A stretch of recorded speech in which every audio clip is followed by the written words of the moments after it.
This is Gil Rogers, and you're watching the I-70 Hot Tag Podcast. As a fan of Raven, what was it like to tag with him? Oh, it was fun to tag with Raven. Obviously, it was a career highlight for me at the time because I was a huge fan. And then to have, I think it was Joe McDonald was mainly the promoter at the time for Central States. But I think Michael Strider had something to do with that. Maybe Steve Ford, who was out of St. Joe. When they wanted to put me in a tag match with them, it meant a lot to me. And especially since I've been a guy that's been in the area since '99, but I've always been kind of low card, mid card status. And for them to give me something that was main event, that was like a good confidence booster for me at the time. I was probably 10 years in, 9 or 10 years in at the time. And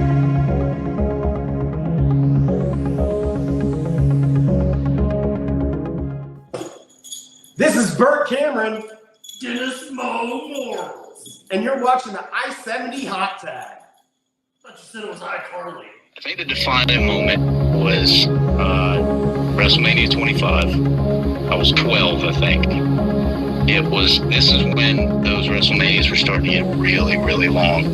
And they had a loaded pre-show, and, by the main event, everybody's worn out. So I had, my PSP with me, my little gaming system, 12. So it got to the point where I was like, I'm wrestling out, and I would sit there. If there was a match that didn't interest me, I'd be playing on the PSP.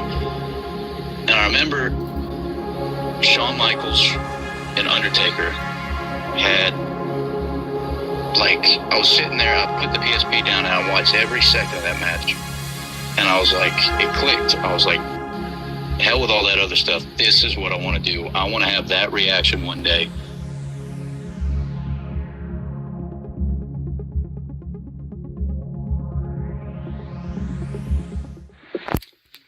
You are now in the realest world with the realest Calvin Aldridge, and you're watching the I-70 Hot Tag. So that was at Black Label Pro, and it was very early on in my career, and it's a very special moment for me. I had a lot of big matches very early on, but that was very special to me because I view Kylie Rae as one of the best wrestlers in North America, period. Don't care about gender or anything else. And it was very all moment for me. And it really helped me click with wrestling for the first time. I was like, oh, I'm starting to get it. And that match was just one of the moments where I finally was like, okay, this is what I need to start doing.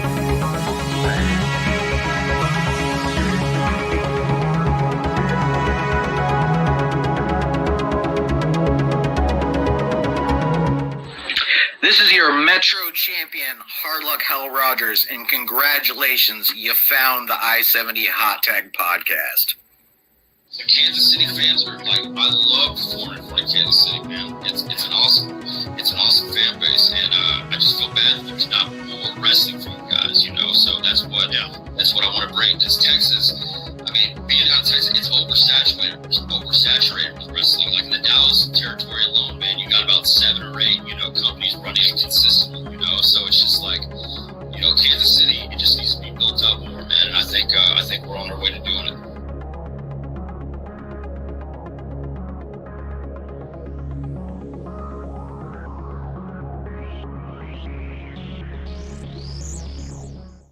What's up, everybody? It is one half of the beautiful people and 7-time women's world champion Angelina Love.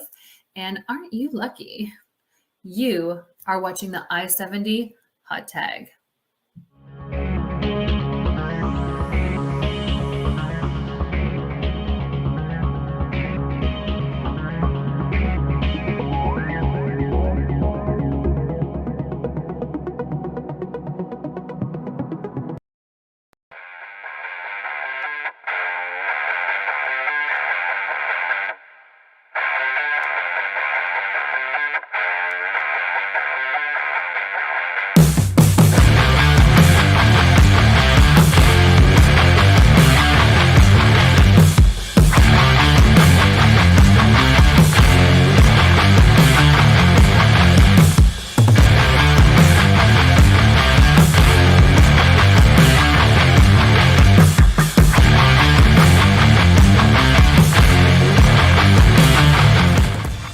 I'm Marcus Buff Bagwell, and you are watching the I-70 Hot Tag, baby.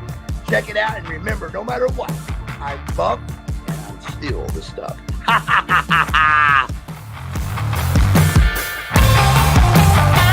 And now, CR Media presents the I-70 Hot Tag with your host, Kaos Chase, and the real Josh Elliott. What is going on, everybody? It is your boy Chase, aka CR Media, as y'all may know me, and we are here live for another edition of the I-70 Hot Tag. I think we are on episode 65. Would I be correct? Yes, sir. 65. Appreciate it. Like I said, name's Chase. This is my friend, my co-host, Josh, the real Josh Elliott. Josh, how are you doing tonight, sir? I am doing great because in less than 24 hours, we're going to be at Spalding Hall for St. Louis Anarchy Circus Maximus.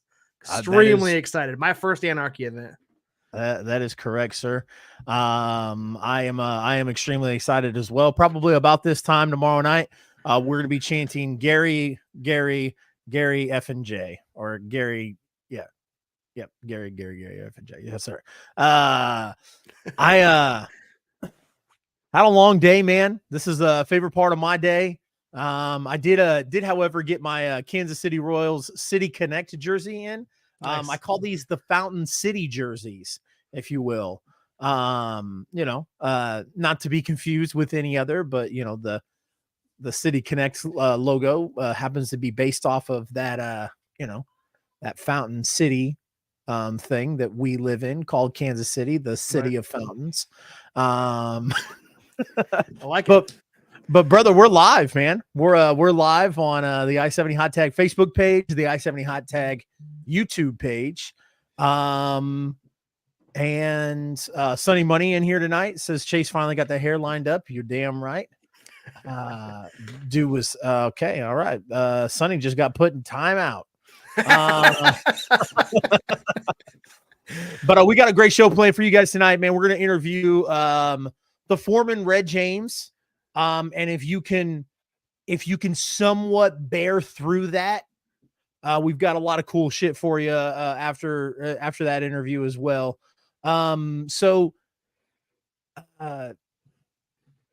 Josh, why don't you tell everybody where they can find you and the I-70 Hot Tag on social media, sir? Yeah, you can find me at the real Josh Elliott on all social media platforms, Facebook, Twitter, TikTok, Instagram. I believe that's it. But for all that local independent wrestling news, the I-70 Hot Tag, we're on all those same socials. We're live on Facebook. We're live on YouTube. We've got an Instagram. We've got a Twitter, TikTok. We've got a Threads account. Don't use it very often, but we do have one of those. Go follow us if you can on all of our social media platforms. Give us a like, a heart, a follow, a share, anything you guys can. We would greatly appreciate it. Helps the old algorithm out and gets us out there to more eyes and gets that local independent scene visible to more eyes. Absolutely. And then you can find me at the social media tag of @CRmedia1988. It's on all forms of social media. I'm just recycling recycling through the the Midwest wrestling scene that I follow on social media. Also, some of the other stuff that I do. But hey, let's get all that out of the way, man. Let's introduce our guests so we can get through this. Josh, I'm not going to break tradition. I'm going to let you do the same thing you do every week. So go ahead, Josh, do that thing you do. That's my each and every week, I always say it is a pleasure to introduce our guest. This one, we'll see. You've seen him down in Oklahoma. He wrestles for UWO. He's wrestled for Core. If you're in the Kansas area, he is the former social media champion for XWE. The fans love to chant "Shut Up, Red." Please welcome our guest this evening, the Foreman Red James. He's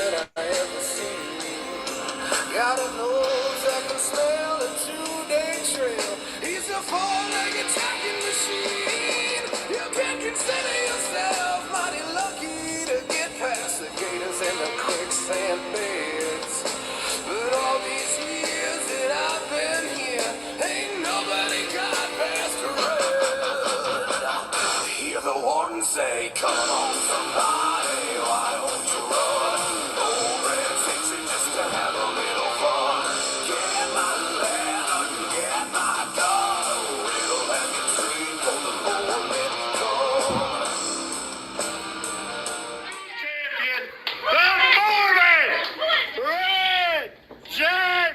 the goods.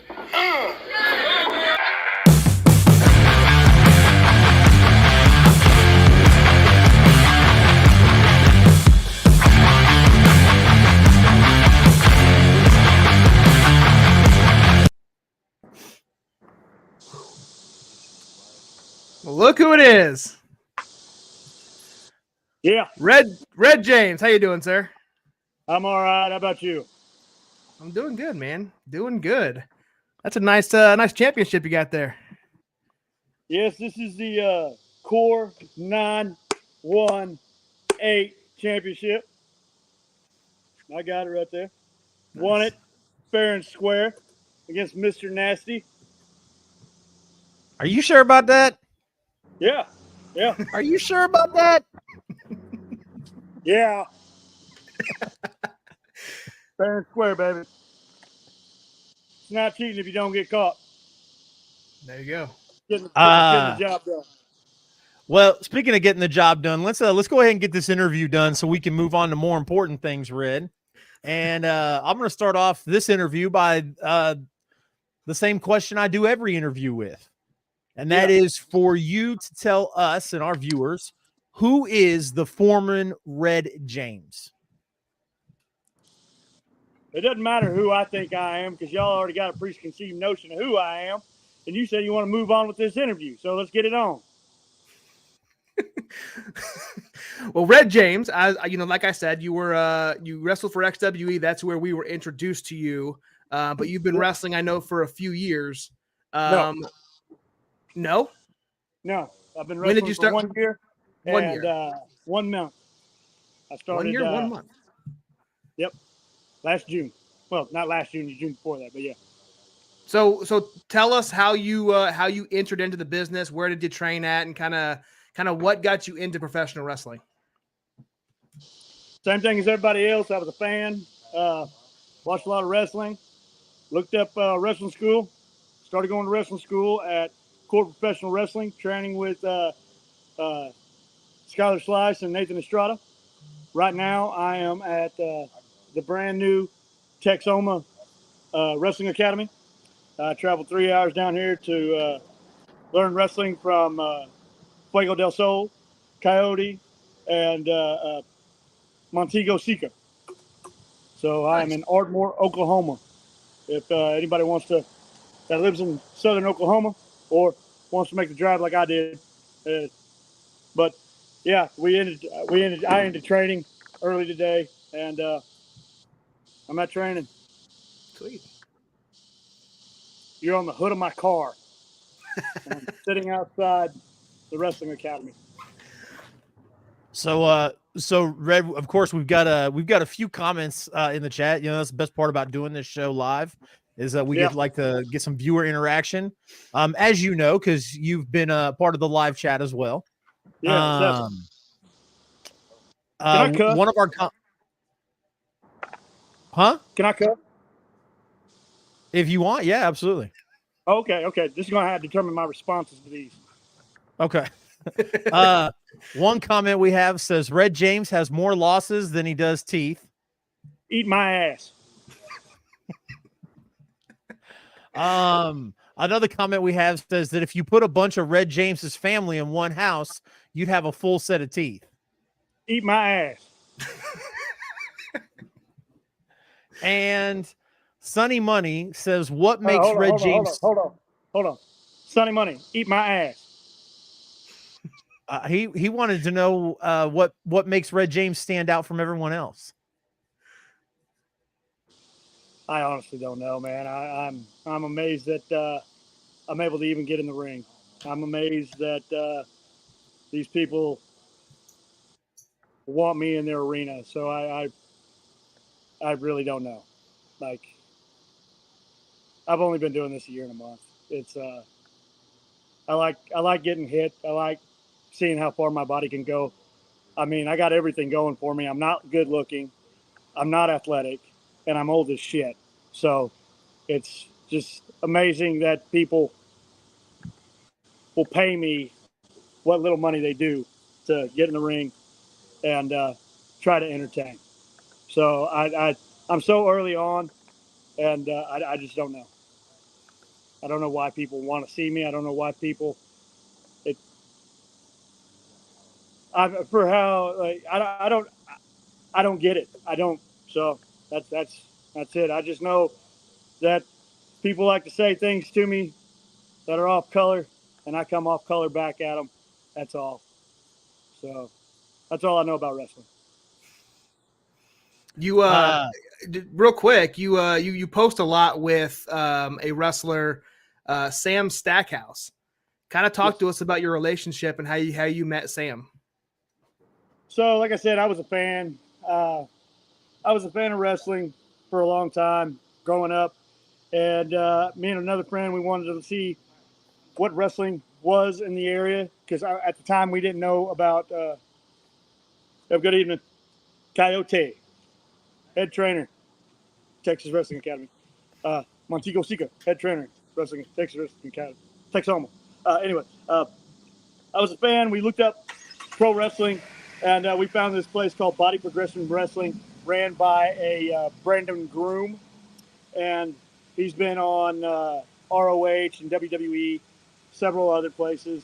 He runs a place, and at the time they were running in my hometown of Sapulpa, Oklahoma, where I live now, and that's 20 minutes south of Tulsa. They were running a show there. Sam Stackhouse was headlining the show. This is before his GCW days. And I went to see that. Well, then I got hooked up with wrestling, and I had no idea Sam lived in the area of Sapulpa. And I seen him at a Walmart, at a Walmart, and I tried to embarrass him. And he was like, "Do you live around here?" I said, "Yeah, I live down the road." He said, "Well, I live down the road." And small world, small world. And he's good friends with Fuego del Sol.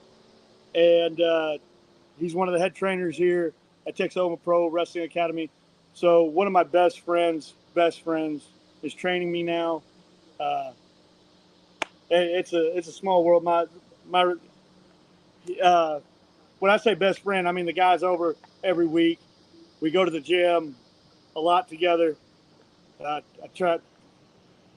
never want to go to the gym. I'm lazy as shit.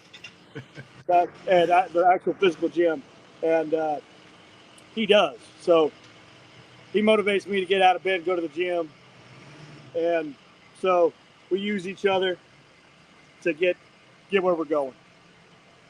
That's awesome. It is a small world because my grandfather lived in Sapulpa for like 7 or 8 years. And I don't remember what street it was on. I don't know how big Sapulpa is, but that when you said Sapulpa, immediately I remember him living down there for quite a while. So yeah, it's only about, I don't know how big 20 by 20 is, but it's probably no bigger than 20 by 20. I live north of town. He lives south of town, where because there's like, it's either like podunk country north of town where I'm at, or it's south of town. That's nice neighborhoods. There's like, and he lives south of town, and I'm in podunk ass country. So it's a straight shot. I mean, I think I live 8 miles from him. Nice. It's a straight shot. Red, want to talk to you about something you posted on social media, and kind of wanted to know if you touch on it here. There was an accident with your 2 front teeth. Three. Kind of because the way the post sounded, the reason why I'm bringing it up is because you alluded in the post that it happened during a wrestling match. So nothing happened to my 3 front teeth in a wrestling match here recently. I've knocked them out. That was my 5th time. The last time I had my teeth knocked out. Like my parents are pissed that I just recently knocked out my last set because they replaced them like every time in my life as a child, all the way up to 18. So this is like the longest set of teeth I've ever had in my life, was from 18 to 34. And I got them knocked out during a training match. But what I think you're talking about is like a couple of weeks ago. What had happened is I was in a Rumble, and people were just throwing haymakers at people's mouths. And it smooth pissed me off. I had a permanent retainer in my bottom jaw, not my bottom jaw, but my bottom set of teeth. And it was a permanent retainer. And now my teeth are loose. Like, they're loose because it busted out. So, yeah, I get it. Run your mouth, talk shit, get a fat lip. That's been my moniker all my life. I got a nose that points that way. I ain't got my front teeth, and I wear a mullet, so it's not like I'm too hip on my looks. But my last time that I got my teeth knocked out was a girl named Becky Robertson.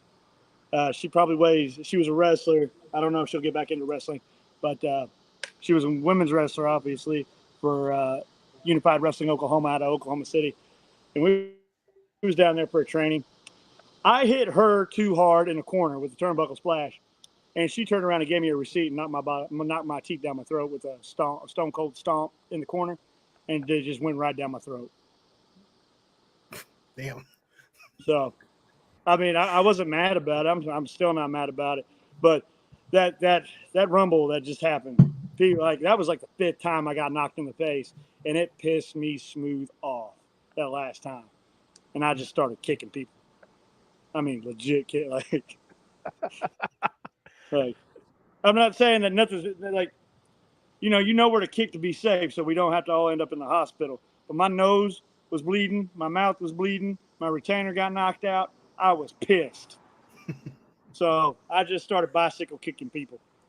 Yep. With cowboy boots. I would too.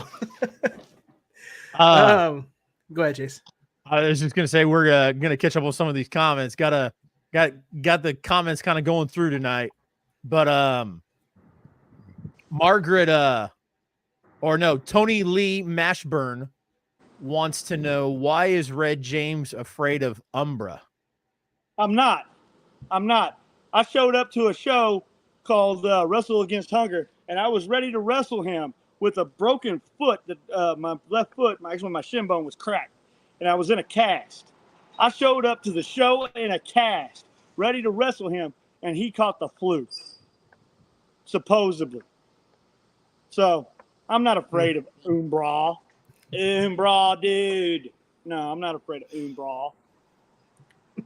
Aaron Wallace wants to know, what was Red James's childhood hero in professional wrestling? Aaron Wallace. My childhood hero in professional wrestling. My earliest remembrance of professional wrestling is 1992, and we were only allowed to watch WCW before then. But 1992 came, and we were watching WWF because Ric Flair went to WWF, and I remember Texas Tornado, Von Erich. I didn't know he was a Von Erich at the time. I just knew Texas Tornado, and I seen him with the Intercontinental Championship, and I always thought he was cool. Like, I never knew that he passed away whenever I was a child. I didn't know none of that till I was an adult. And so seeing him jack tan, hair, the Texas Tornado is my earliest memory of professional wrestling. But my childhood hero was Sting, because whenever Monday Night Raw, not Monday Night Raw, but Monday Nitro started, we watched Monday Night Nitro from then on in '95, and moved on from there. But Sting, because he had the face paint, but then he started going dark, and then wound up doing the Crow Sting. But yeah, all the way to the end of all WCW, from Nitro to Thunder to all the pay-per-views. Those were Sting. I was a Sting guy. I hated Hollywood Hogan.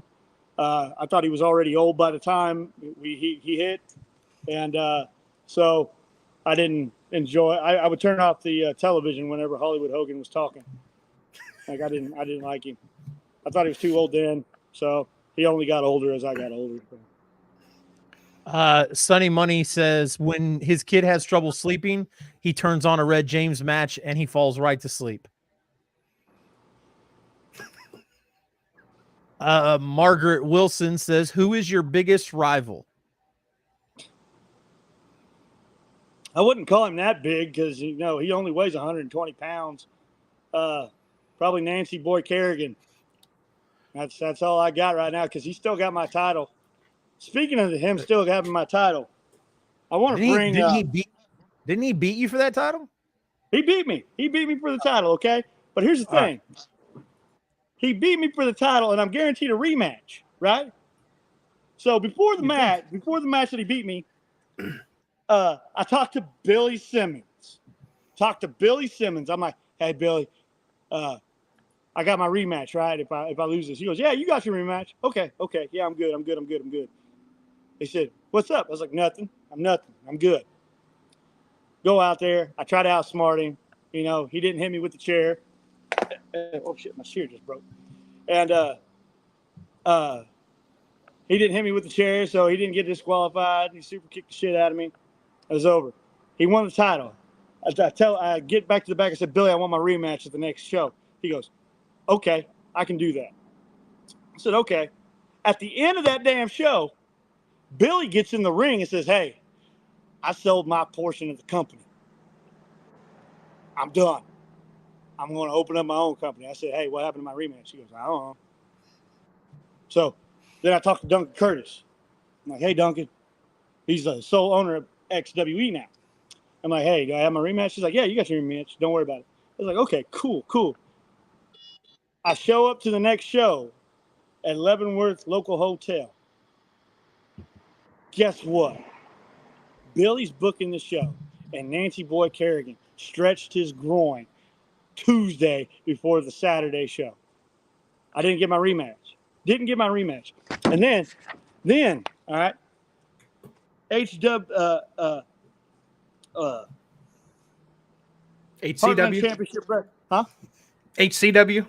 Yeah, HCW, Heartland Championship Wrestling, announced me on April 23rd.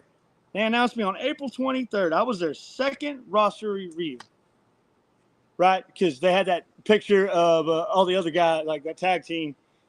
I can't remember, the Broken Hearts or something crap like that. But they had their shadow with my name on it. So everybody's like, oh, Red's going there now. That was on April 23rd. May, they put my picture with it, the shadow.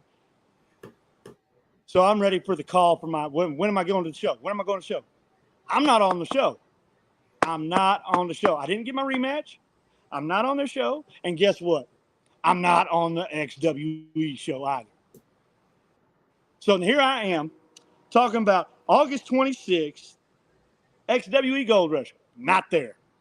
I'm talking about August 12th, Heartland Championship Wrestling. Not there. Didn't get my rematch. Billy sold the damn company to get away from me. He sold the company. And come to find out, this ain't the first time Billy's done this. Billy Simmons, the owner-operator of Heartland Championship Wrestling. He sold the company. Listen to this. I don't like Drake Gallows at all. He's the one who broke my foot. I broke his too, by the way. But then Chelsea Stackhouse, since me and Sam are good, I talked her into trying to beat Drake Gallows' wife with a hammer. And so we kind of stopped there after that. So the queen of Oklahoma hardcore, Chelsea Stackhouse, saved the day on that match. She's like, hey, I quit. I'm done. I haven't seen Drake anyway. Anyway, back to Billy Simmons. So after I tell Drake Gallows about this incident with Billy Simmons, he goes, you know what?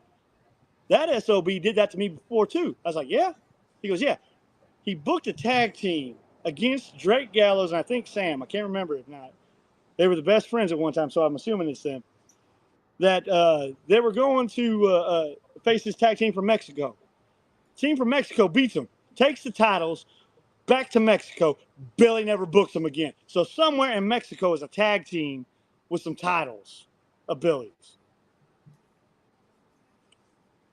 Well, if they're in Mexico, boom. it sounds like they're not a tag team of Billy's anymore. And if if Billy's not on staff with XWE, then it definitely sounds like those aren't Billy's titles anymore. Sounds like those are Duncan's titles. Right. Those are Duncan's titles. Two different companies. But I'm just saying. Yep. Yeah. Hey, Red, we're gonna bring you in. We're gonna announce you on April 23rd. Cool. No calls whatsoever. Nothing. Everybody's like, hey, where you gonna be on August 12th? I'm in Tulsa at Unified Wrestling Oklahoma Why, you ask? Because nobody called me. Nobody called me. But I'm on here talking about, hey, when am I coming back to Kansas wrestling? I don't know. I don't know when I'm coming back. Actually, I do know when I'm coming back because I'm just going to show the hell up. I'm going to show up. Let's see. I'm sorry, there's no light. I'm in a parking lot, man. I'm right outside this building. The lights are dimming down. September 23rd, I'm showing up at the Osage Recreation Center in Wichita Falls. Is that Wichita, Kansas? Not Wichita Falls. That's So you're not going to be in Leavenworth? This upcoming show? Yeah. No. I'm on a poster. I'm booked for a match. No, because Billy doesn't want me around Nancy Boy. He's been like, oh no, leave him alone. Okay. I just want to make sure because we're going to be there on August 12th. There. We just want to make sure you weren't. No, what do you mean by that? I just mean, I don't want to hear, this is HCW. It's not XWE. So I don't want to hear, you in that building that probably doesn't echo very well, yelling and screaming about how you lost the social media championship in a different company. I'm not worried about that. I could care less about the championships.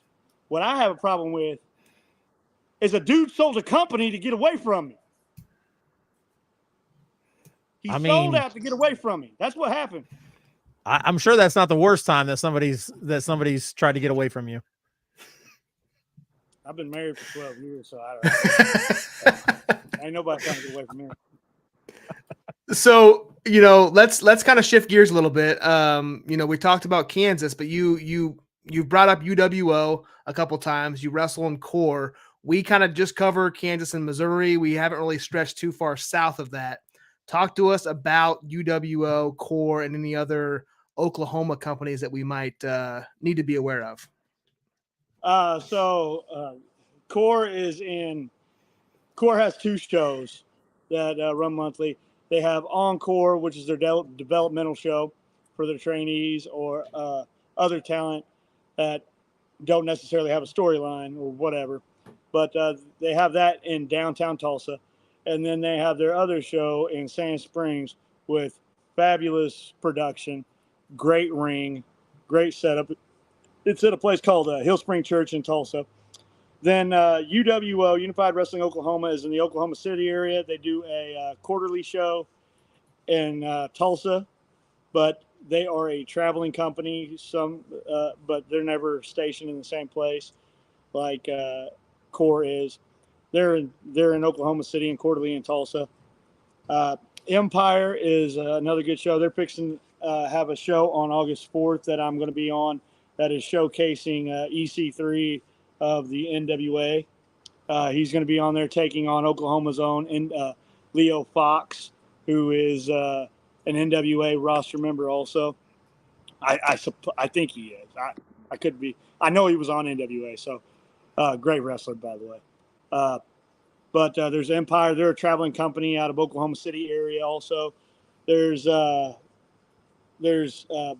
two Tulsa area based feds. One does have a permanent home. It's called Wrestle Against Hunger.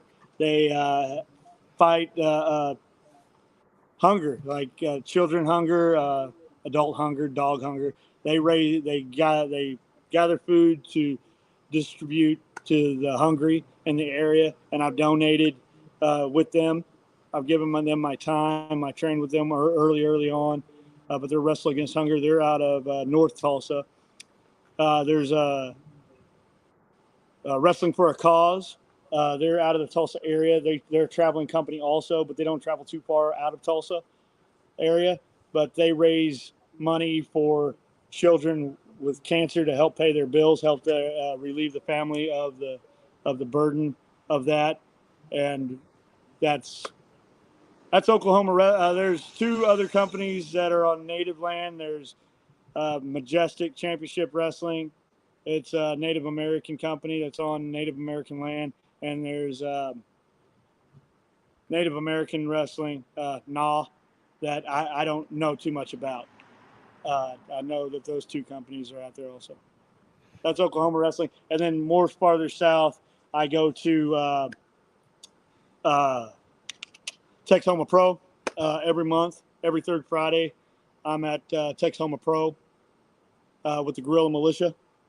I'm not a member yet, but I am with them and currently training, trying to be here twice a week, but it's a 3-hour drive down at the Texoma Pro Wrestling Academy with Fuego del Sol, Coyote, Montego Sika, and yeah, those are the head trainers. That's then I go up to Kansas with.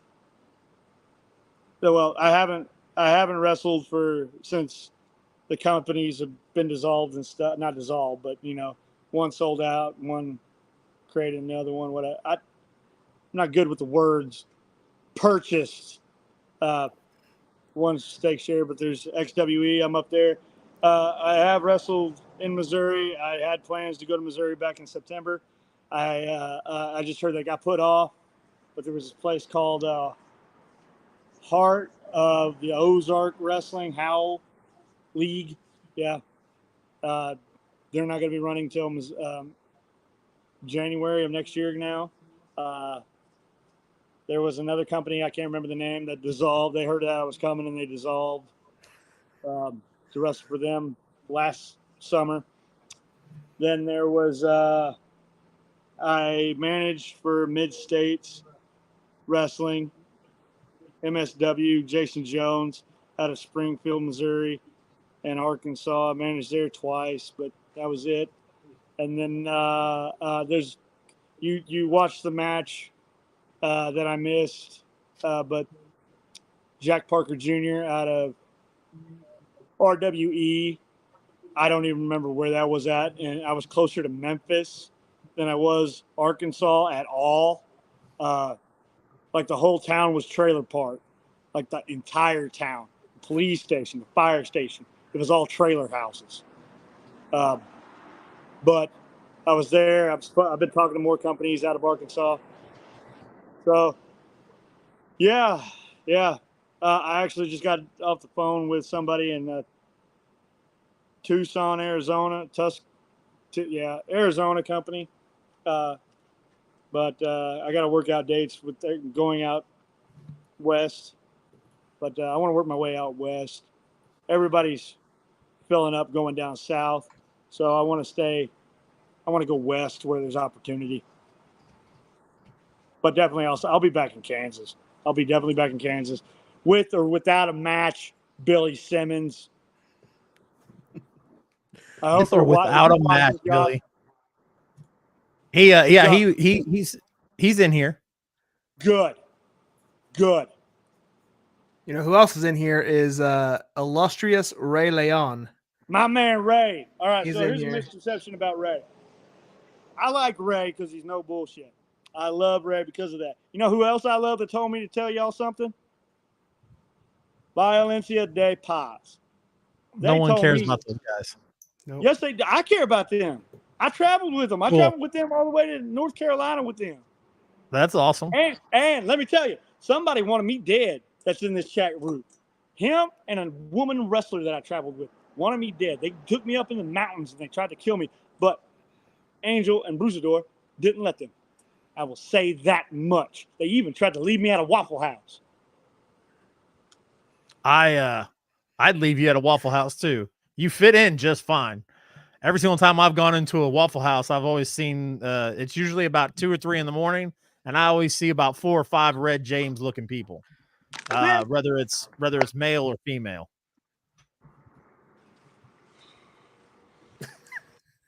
Like my normal response is gonna be "fuck you," so you said I could cut.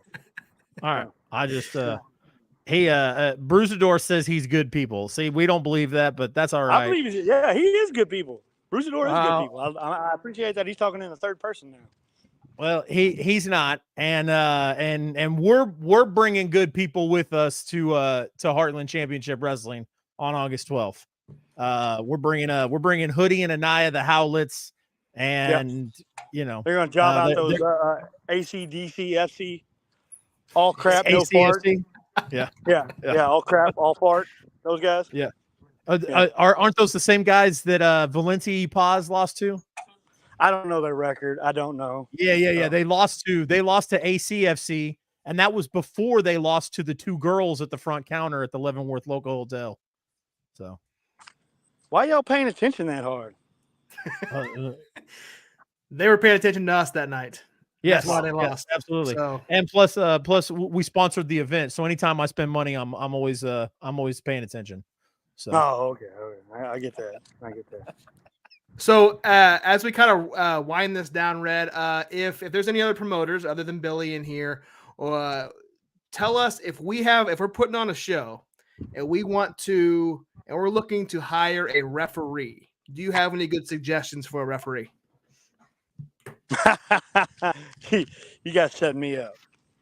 Yes, I do. I have a wonderful, hardworking. She is licensed in Missouri and in Oklahoma, but she is booked, brother. And do not contact me about her bookings. You are definitely not going to get her to book y'all or book with y'all if y'all are contacting me for her bookings. But Candace Harding is a wonderful referee. She is a wonderful person, hardworking. I helped train her. Those who can't coach, but damn, that's a loud motorcycle. But no, I didn't train. I ain't got nothing to deal with her. Candace Harding, my beautiful wife, is a traveling referee. She just got back from Alabama. Great referee. Definitely do not contact me. She's on my Facebook. Her links are on my Facebook and Instagram. If you need a referee, don't call me. That is the best way to get on her bad side. And hey, whew, I even tell people, they contact me. It's like, hey, what do I need to do to book Candace? I was like, don't talk to me, talk to her. That's what you need to do, and don't even tell her that you contacted me. Just go straight to her and be like, hey, you got any free dates? But don't contact me. She's got 200 matches under her belt. She's worked 10 states. Wonderful referee. But for some reason, I can't get help with my matches whenever she's a referee. You would think the guy making the car payment for the referee to go to Alabama would get a little, a slower count.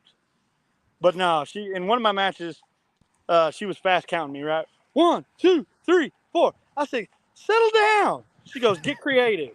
I said, bitch. And I got out and I said, start counting. And she's like, you motherfucker. And then she started counting. And then at 9, I got back in the ring, slid back out. I said, start counting again. She goes, this isn't what I meant. I said, this is what's happening. So.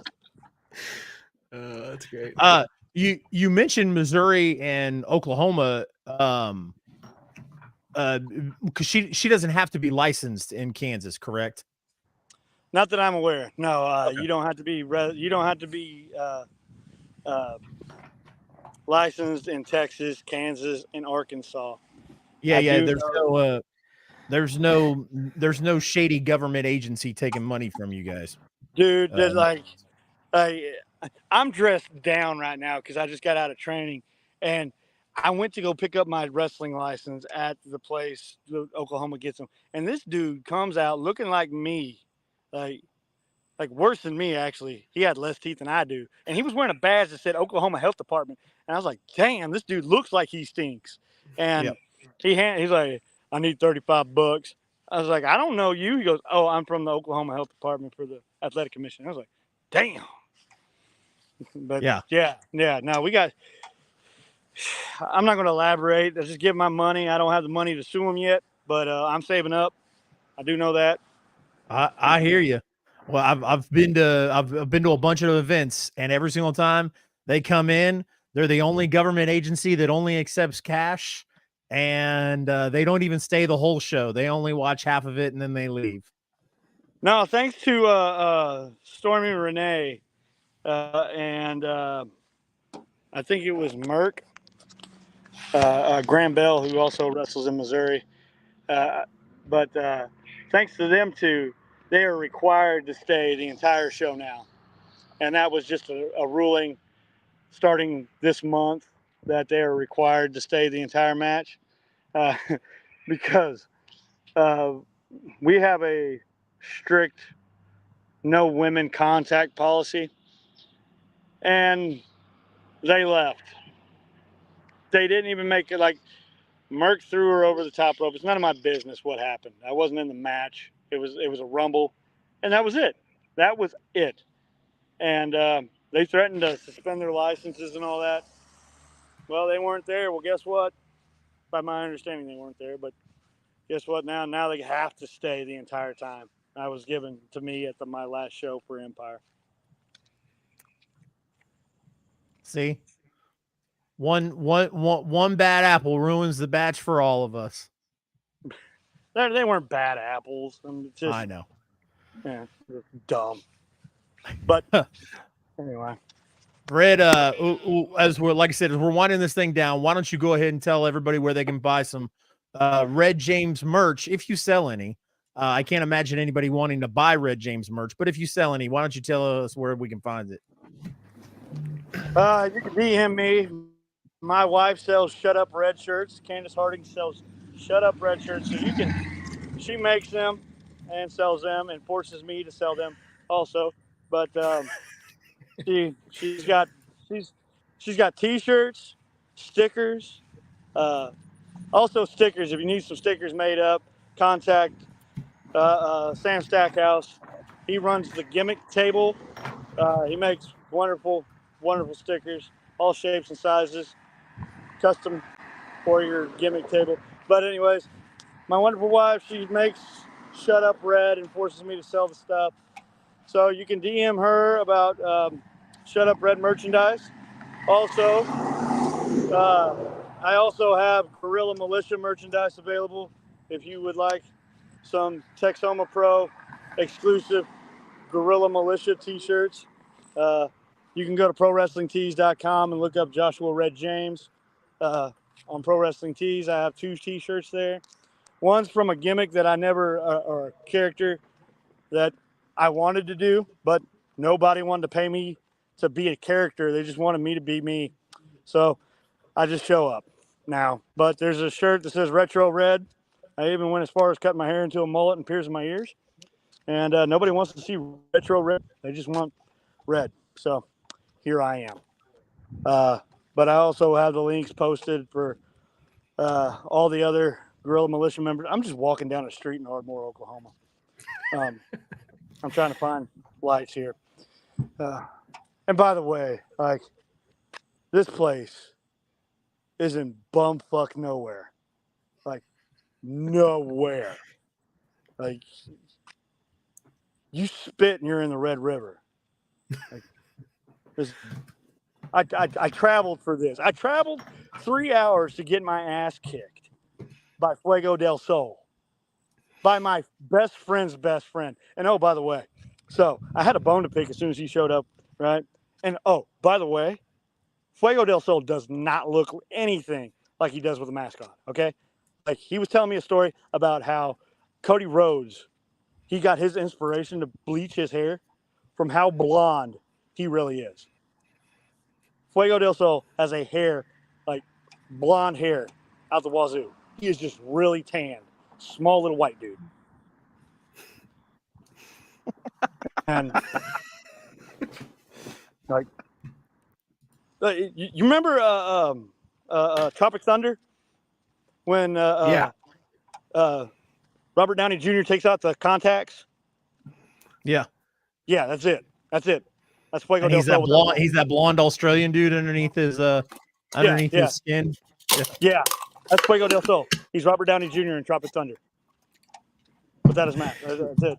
Anyways, but he told Sam on the day that Sam comes over for dinner, right? Best friend comes over, eats dinner, brings his kid. Our kids play together. But the day that there was like a new update game drop for Call of Duty, Fuego del Sol tells him, "Don't you dare go over to fucking Red's house." Sam's like, "That's the only day I have anything planned besides the weekend." He goes, "I don't care. You're here to play video games with me." So then I tell that little bitty blonde dude in there, I'm like, "Hey, listen, don't you ever tell my best friend to fuck me, okay? So fuck you." He goes, "Oh, we about to work." And then he proceeded to whoop my ass at a price that I can barely afford. So. Oh man, good stuff. That's Red. That's great. It's great life advice from Fuego del Sol. Yeah. Don't ever fuck my friend. So. Yeah. Don't you fuck my friend. Why don't you tell everybody where they can find you on all your social medias?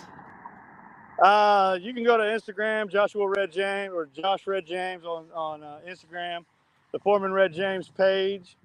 Show up every morning at 7 a.m. for your uninspirational quote of the day for Red James, the Foreman Red James, on Instagram and the Foreman Red James page. I don't really post it on the Red James account. I'm trying to get the followers up and just shut Red James down. But I do a lot of trolling on Red James, so my numbers keep on going up on Red James, not the Foreman Red James page. So, but show up every morning for your uninspirational quote, like, "Good morning, go fuck yourself." Nothing too much. Or one of them was like, "You're what happens when God gives up." That's one. If I was your ex-wife, I would have divorced you too. I'm surprised your ex didn't beat you more than she already did. Nothing like get up and go, but more like go to bed. Uninspirational quotes every day at 7 a.m. And but that's that. I got a Pinterest I never post on. I got that. Red James on Pinterest. I got shit.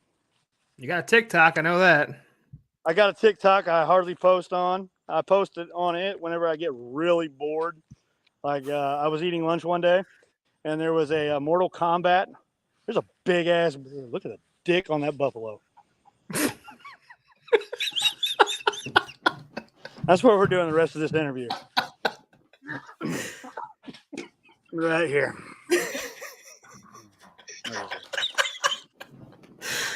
There it is. Oh my God. Giant concrete buffalo with a big dick. Damn it, I can't get the right angle. Here we go. Right there. Anyways, so I'm on Pinterest. I'm on. Oh, John Cena follows me on Twitter. Why? I don't know. Maybe he just needs to feel good about himself. But he follows me on Twitter. Instagram, Twitter, Joshua Red James, the Foreman Red James, TikTok. You guys remember? You guys have MySpace? Yeah, not since 2010. I was just getting ready to chime in about that, Red. For as much stuff as we give you, and for as weird as I think you are, now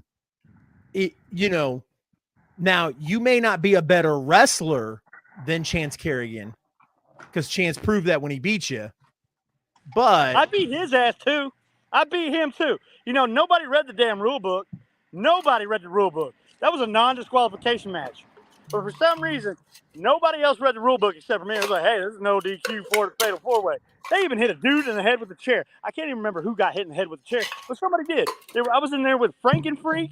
I was in there with Nancy Boy, Midget Ricky, and who was the other dude? Oh, I was the other dude. It was a fatal four-way. There we go. But I think somebody got hit with a chair. Nobody said anything with that. But Nancy Boy gets rocked with some brass knuckles.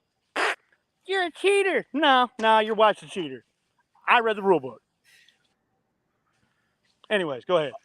All I'm saying is that, when I think of a social media champion, you embodied that whole thing there, the social media champion. Now, like I said, I'm a bigger Chance Kerrigan fan than I am a Red James fan, so I'm not going to Nancy boy. argue Chance Kerrigan winning and beating Nancy you. boy. But I will say that if I think of a social media champion, what Chance Kerrigan has shown so Nancy boy. far, I don't really, being a social media champion doesn't resonate with me. Where you, like I said, embodied it because you posted on, I mean, Jimmy and Christmas, I was looking at your list of links. Brother, you got a Pinterest. Yeah, I added Pinterest 13 years ago when my wife wanted me to do it, and I was on there for 3 days and I deleted it.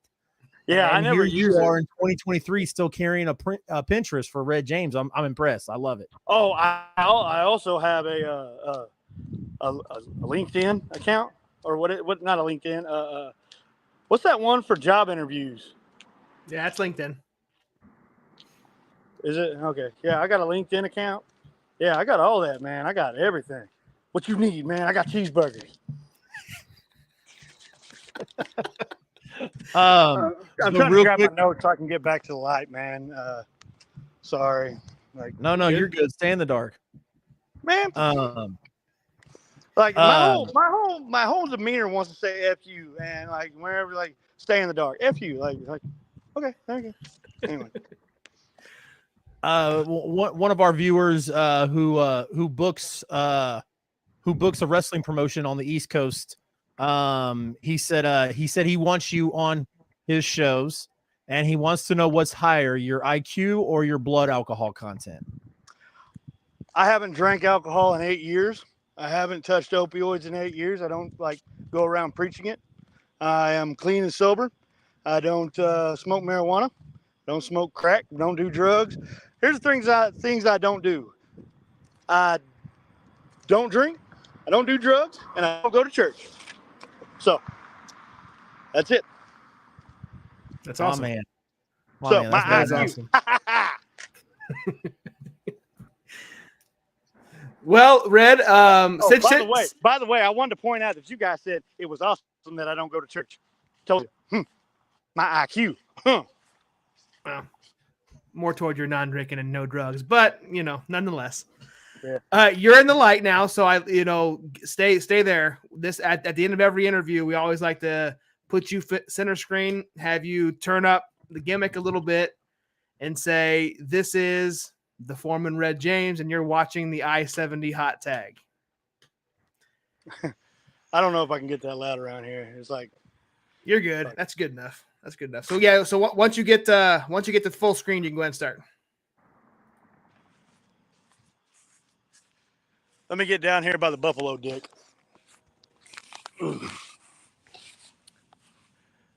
This is the Foreman Red James, and I always get the job done. And you're watching the I-70 hot tag.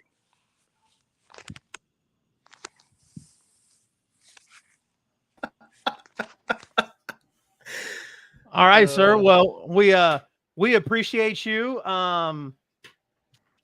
you really? Do you really? I mean, what it couldn't have gone better. And I mean that in the nicest way possible, and kind of in an insult, Red. This buffalo over here has a cow on it. Like they painted a cow on this buffalo. Buffalo Dick James. Yeah, that'll be your nickname from now on, Red. What's that? Buffalo Dick James. Buffalo Dick. Hey man, as long as you guys call me Buffalo Dick, shit. Like better than Penguin Dick. That's all I got to say. This Buffalo Jack, dude. They should have put the balls on it. So get this. Are we still live? Yeah. Yeah, okay, cool. All right. So we have this giant, in Sapulpa. You pull into Sapulpa, and there's this big, giant buffalo on the side of the road. And it's a statue, and it looks like it's made out of bronze, probably. I don't know. But the balls on this thing are huge. Like, you can, when you're driving, to Tulsa from Oklahoma City, coming from south on the Creek Turnpike there, you can visibly see the balls on this thing. But at least this one doesn't have balls. It just got crack. If you ever come to Kansas City, or if you ever stay in Kansas City, Jack Stack Barbecue in Lee Summit has a gigantic bronze or metal bull outside of their restaurant, and he is fucking packing. Both of them are the size of softballs, and men regulation softballs, not women. So, I don't play softball because I'm not allowed to say this anymore, but I'll say it right here. Who is Tony Lee Mashburn? Who is he? Yeah, he said he was a wrestler at one point, but he is Sam's friend.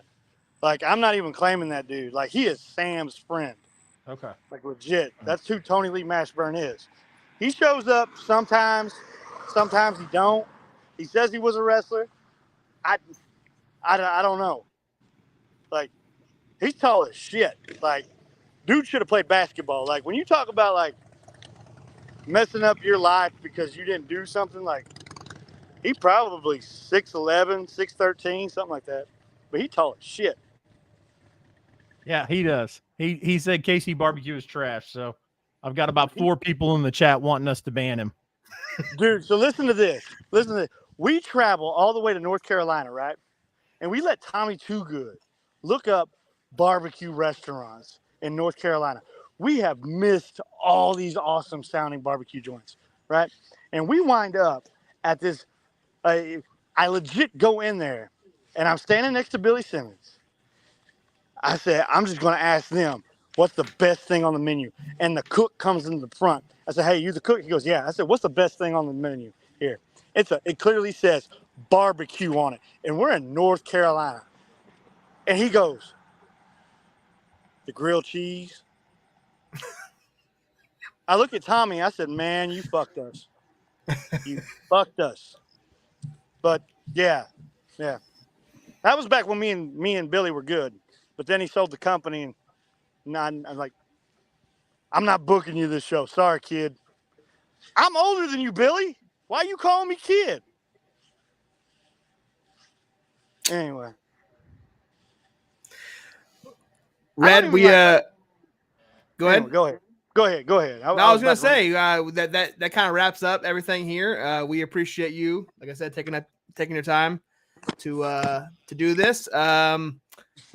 Obviously, I guess normally this is when I say we would see you in August 12th, but obviously that's not going to happen. So if you are in the Oklahoma area, August 4th, I will be at Empire Pro Wrestling in Schilling Recreational Center in Oklahoma City. Got my notepad. There you go. Or Horror Con in Oklahoma City Horror Con.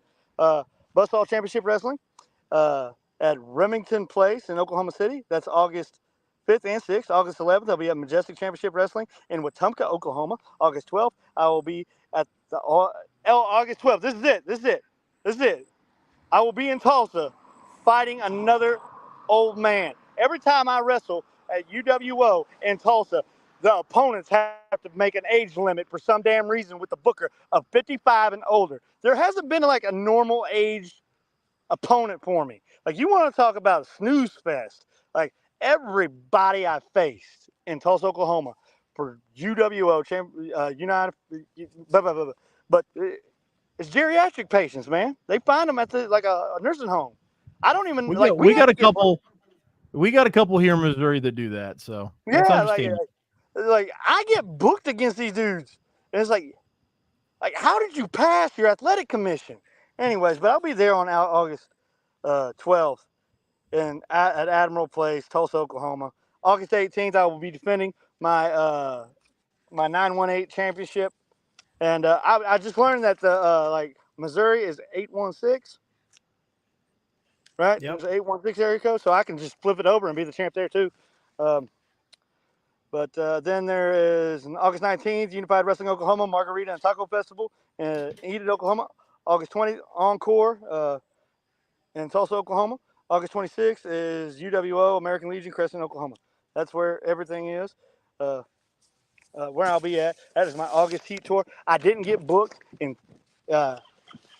Kansas. I didn't get booked in Missouri. I didn't get booked in Arkansas. Didn't get booked in New Mexico. So I'm just here in Oklahoma. Filled up all my dates in Oklahoma. You know, somebody sold the company and then created another company to get away from me. So I'm not in Kansas. That's just me. Just hanging out in Oklahoma because nobody will book me in Kansas. You know, Billy. He said goodnight. He said goodnight a while ago, so he's probably not here for that. But we'll clip it and we'll send it to him. Yeah, Billy. You're watching the I-70 hot tag with Red James, the guy you won't book, Billy Simmons. Well, Red, we appreciate you taking the time tonight, sir. Yeah. And I guess we'll see you when we see you. I'll be there September 30th. Or is that the date? In Wichita, Kansas, at the Osage 23rd or 30th. Yeah, I'm not sure what the date is. I know they're in Wichita for. You talking about HCW? Yes. Or is Heartland. Yeah, that's I think that's right. The end of September. Okay. Yeah, I'm just showing up. I like it.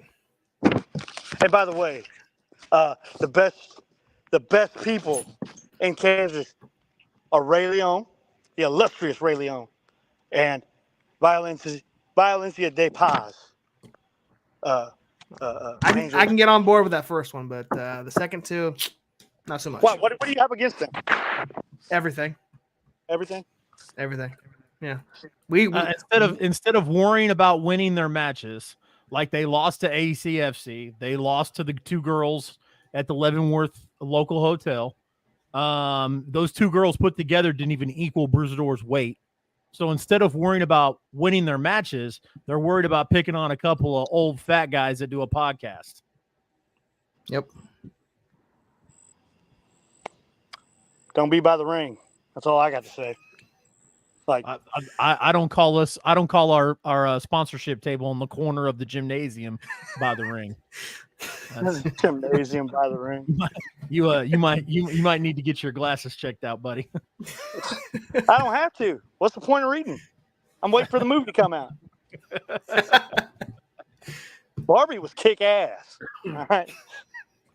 I heard. I literally got asked, like, how do you watch TV? Like, I was like, I don't. They're like, you don't watch TV? I was like, I watch wrestling. They're like, how do you watch wrestling?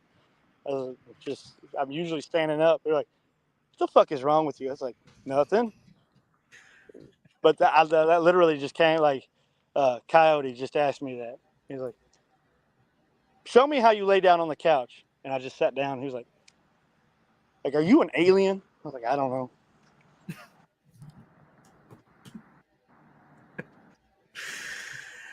All right, sir. We are going to we'll let you go. Like I said, we'll see you in Wichita in September. Don't let me go, because that means I got to drive back to Oklahoma. I mean, I'm in Oklahoma, but I got a 3-hour drive. I don't want to go. I just want to stay on the phone. Well, call your wife. Yeah, call your wife. Like my wife don't want to talk to me. That's the reason why she goes to Alabama to referee. If you need a referee, she's worked Mississippi, Minnesota, Chicago. She just got back from Chicago, not Alabama. But she refereed a Bobby Fish, Franco Varga match. Need a referee? Go hit up Josh Red James on Instagram, and then on my highlighted, it says hire Candace. Click it, her link's there. Message her. Hey, need a referee. She don't even like. She changed her last name. That was kind of bullshit. I would too. She changed. She'd have a hard time finding work if she had your last name. You know, all my dates were full. Okay, all my dates were full. All my dates were full. You know, they were just, I don't know. Anyway, I'll let y'all. No, I don't want to go. I'm having fun. I know y'all got shit to do, and I'm ruining your show. I bet there's like, how many people are watching right now? 1. Yes, I ruined your show. It's.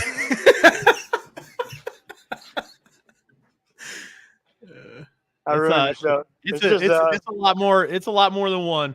But I'll tell you what, Red. On Monday nights we do the watch along things, and we've talked about inviting wrestlers on. Hit us up if you want to do that. It has to be a night when you're probably not at the gym, so you can actually watch the wrestling with us. But, Man, I was at the gym, and whenever I got in the car and I realized that I missed it, like I got done with training like at 9:30, and that's whenever I seen the link and you guys tagged me on it, and I hopped on. I was like, oh shit, I was supposed to like comment about how great I am, and like it's just like I was just getting my ass whooped by Coyote and Tigo, but. And if you want to be a professional wrestler, there's plenty of places to go learn. Plenty of places. I know I've been talking shit all this time to this one person that's watching, but Billy Simmons runs a workout place up in Kansas. Where, I don't know. Haven't been invited to his house. Don't know where it all is. Like, they picked me up on the side of the road when we were all going to North Carolina. I was like, this is kind of weird. They're like, yeah, but this is how we do it. And I found out that's not how they do it. But they just picked me up on the side of the road. I don't know where Billy lived, but contact Billy Simmons if you're in the Kansas area looking for professional wrestling training. Chris Vale is there consistently, and so is Stormy Renee. So there's good talent around there, and Billy Simmons.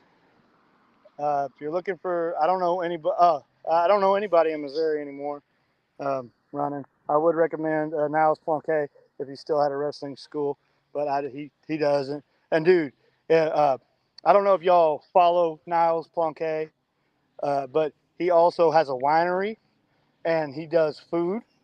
And if you want some good food out of Missouri, go to Windy Wine Company on Facebook. And every weekend, they got some kind of special. Like, this dude is mwah. Like, I'm waiting for him to leave Miranda Gordy and Candace to leave me also. And then I'll just hook up with him because dude can cook and he drinks wine. So, that's everything. But he's in Kansas, Missouri, and bumfuck Egypt, Missouri. Like, all these wrestling schools are in like nowhere, like middle of nowhere. No people. I guess it's because they can beat you up and not have the cops called on you. Exactly. Exactly. If you're in Tulsa, there's WAH, Wrestle Against Hunger Dojo. There's Core Professional Wrestling Dojo. Oklahoma City. They call it the DG Dojo, but I don't know why, like Dollar General. It's Drake Gallows Dojo, but I'd get away from the DG if I was there. It's like discounted Dollar General. I don't know. But he's got a wrestling school in Oklahoma City I went to for a year. That's it. Yeah. All right. I'll let you go. I know I ruined your show. You probably supposed to be off an hour ago. We've been talking for an hour and 14 minutes and 13 seconds. So I ruined your show. It's like the world's longest interview where Red had a one-sided argument about a buffalo penis. Trust me, you're far from the longest interview. So what's the longest interview you ever had? Far from the longest and far from the worst, but it's close. The only thing I have final to say, Red James, is shut up, Red. Man. I'm going to trademark it, and then everybody that says shut up, Red, like, y'all fucked. I'm just going to have a cease and desist order, like, ready. Yep. I'll find other ways to say it. I'll find other ways. Sign language. Yep. All right, sir. Well, we appreciate you joining us tonight, as always. And then, like I said, hit us up in the future, man. We'd love to have you back on, and then love to have you on the pit stop as well, watch some wrestling. I'm down to watch wrestling as long as I'm ready. So just hit me up. I'll be honest, because I get so damn busy that I forget shit like I did last Monday. So just hit me up. I might not be there. I may or may not. All right, good, sir. Have a fantastic night. Don't call me buddy. We ain't friends. Y'all talk shit about Bruisador, and he's my friend. And I watched him throw a hot dog across a locker room one time at Billy Simmons because they were wrapped up like burritos, and he went to eat one and said, "This ain't no damn burrito," and threw it. Well, I watched Angel launch a flip flop at Josh, and Yeah, and Josh bobbed and weaved that thing like George W. I did. George W. I did. All right, 9/11, Red. never forget. Get him the fuck off here before we get canceled. Get him the fuck out of here. Did you know Owen Hart's career really took a nosedive there at the end? Oh my god.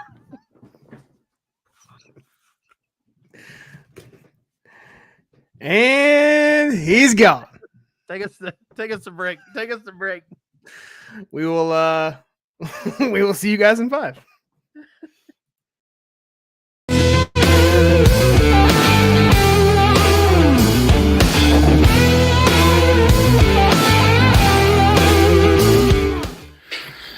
Moonshine Mantel, Derek Neal, Bon Jovi, I've got a question for you.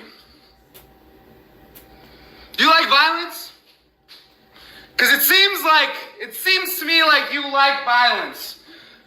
You like violence so much that you picked a fight with the world's most dangerous tag team. And not only did you pick a fight, but you made it personal. You made it way too personal. Way too personal. For my entire career, I've only had to look out for one other person. One other person. And Jova, I've heard you throw around the word family a lot recently. I've heard you travel up and down these roads calling yourself and your little cronies a family. Well, let me tell you something about family. The more family you have, the more your responsibility grows, because family is the only thing that can pull you out of true darkness. And brother, over the last year, the Howlets have been through pure darkness. Nothing but darkness and sacrifices. Sacrifices. We've sacrificed way too much for this. But for my entire career, through all that darkness, my one phone call has been standing right next to me. And through his darkness, his phone call has been standing next to him. So yeah, congratulations. You found a weakness in a 19-year-old kid making his debut. But guess what? That darkness, that you can't pull yourself out of, it's starting to surround Miracle Violence Reborn. And who are you boys gonna call when we start to pick you apart, piece by piece? Too hard to breathe. Face your fears. Because we're gonna you boys up.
Big Daddy's Donuts with 3 Kansas City metro locations.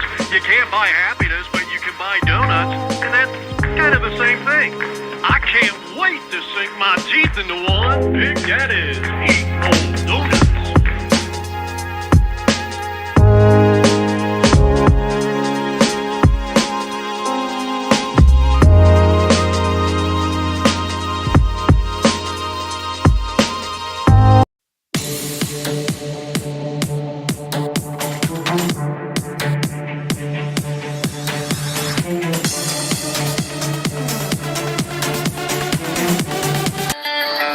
Schoolyard bully.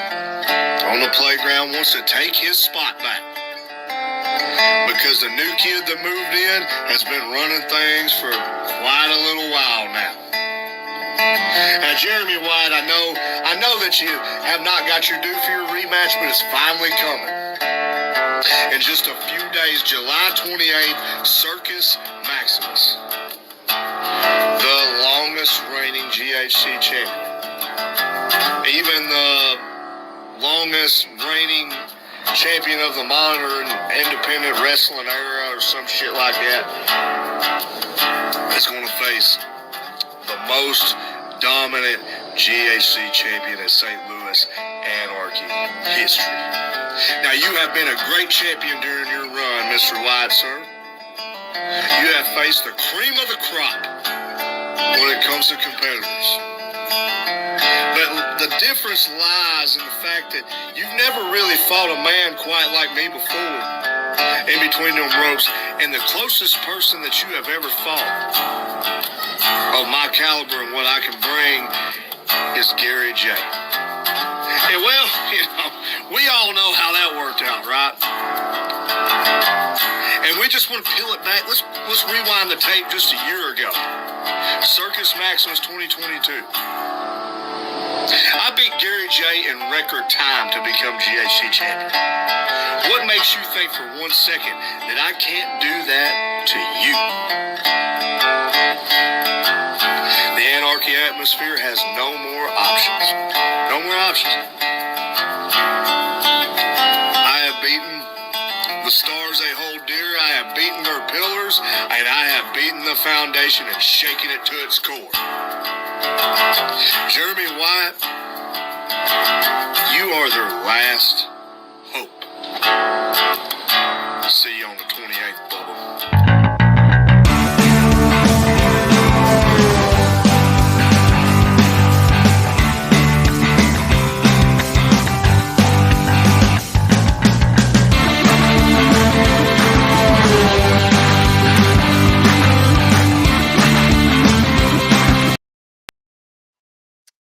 Welcome, everybody, back to the I-70 Hot Tag. I am your host, Chase, CR Media. Welcome back with my co-host, my friend, Josh, the real Josh Elliott. And if you're just now joining us, or if you're coming back, we just got done interviewing Red James. And we appreciate Red taking the time to do that. We don't appreciate Red bringing a bunch of his friends with him, his weird friends with him, like the guy that said Kansas City barbecue sucks. Yeah, that guy, Tony Lee Mashburn. And then those other guys, like the illustrious one, Red Leon, or Bruisador. Yeah. Yep. You know, I was really disappointed in the chat because you guys missed a very long opportunity to just sound off "Shut up, Red."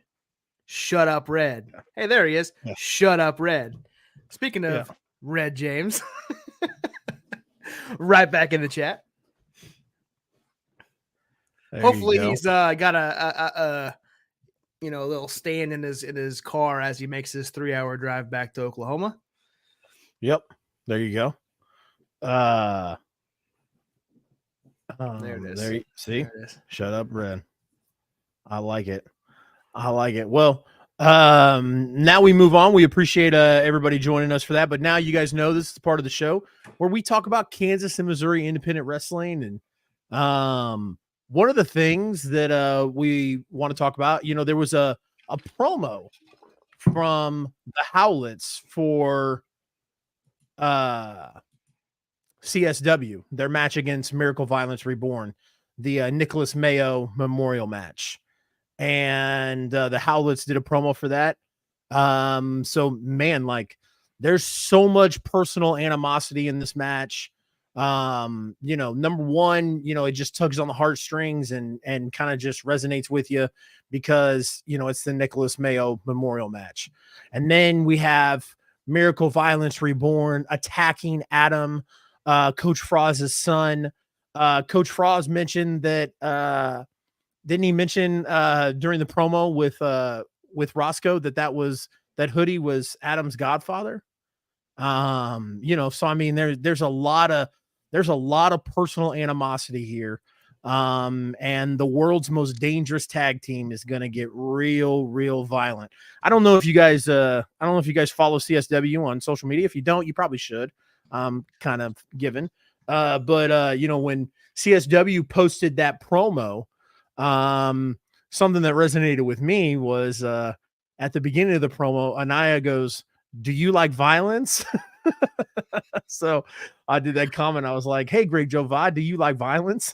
Want to see Hoodie stick 12 or 9-inch nails through each one of your eyelids?" So it's gonna get nasty. I think it's gonna get violent on Saturday. So, but speaking of a Howlett's promo, the match that HCW announced earlier this week, or was it last week? It was last week, yeah. Indeed. The Howlett's versus ACFC at Summer Showdown, because Valencia Paz couldn't make it to confront the tag team that we chose. So instead they're going to face them. And we have their promo that they posted. So you not only got to see a Howlett's promo during the break, you're going to get to see a Howlett's promo right now. So give me 1 second here. And they have not posted this yet, correct? That is correct. I think Billy has received it, but I don't know if Heartland Championship Wrestling has posted it yet. Okay, so this is first heard here. There you go, Josh with the exclusive. See, Chase, your head doesn't look like a penis. Nice haircut. See, I like it. Anyways, here we go. Hey, brother. What do you got going on August 12th? August 12th. Yeah. August 12th. This August. Hello. Championship Wrestling. Oh, that's what it is. Presents to you live from Leavenworth, Kansas. Leavenworth.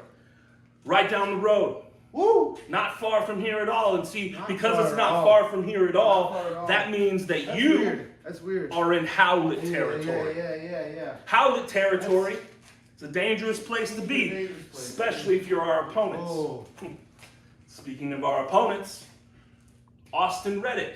Austin Reddick. We know you very well. We know you. We've been up and down the road with you. But you see, there's another face involved in this, and I can't help but think he's a young man. Oh, he might be stars in his eyes. Oh, does he have stars? Looking forward to the bright future he has here in this great business we call professional wrestling. Future. But I got bad news for you, son. Bad news for you. Bad news. You are on a collision course with the world's most dangerous tag team. The world's most dangerous tag team, and the fact that we weren't called first, Heartland, really pisses us off. Hey, see? You know that? We should be the first call, the last call, the middle call, the second call, the third call. All the calls should be the Howletts. See, now you made him mad. That's a dangerous place to be. So Heartland Championship Wrestling, you better strap on your boots. Woo! Because the Howletts are coming to town. You're coming to our town. You're coming here. You're coming here, and you're going to face your fears. You're going to fear the Howletts. Woo! Wonderful promo by our friends Hoodie and Anaya, the Howletts, the tribe. I will say, however, Anaya, and that's some heel. That's the hashtag heel shit that they do.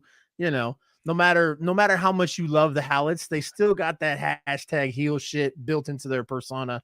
And Anaya should know that technically, according to us in XWE, the Howletts were the first called in Heartland Championship Wrestling. So to be fair, if you want to get technical, yeah, to be fair, XWE didn't call the Howletts.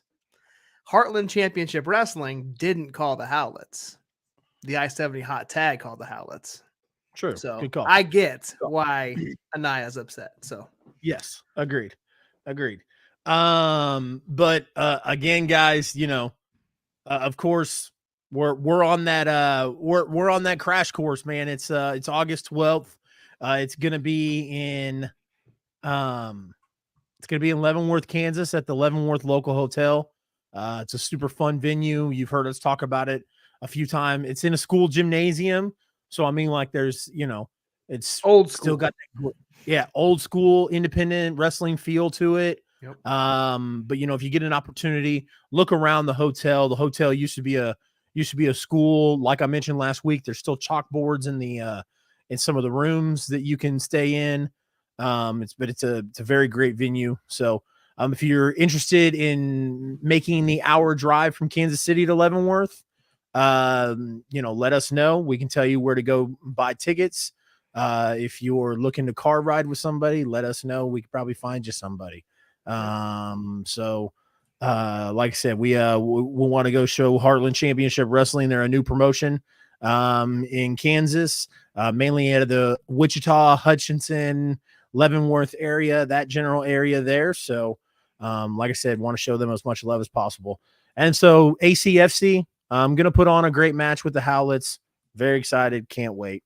Hopefully Bruisador's not hanging around. So no, he will be.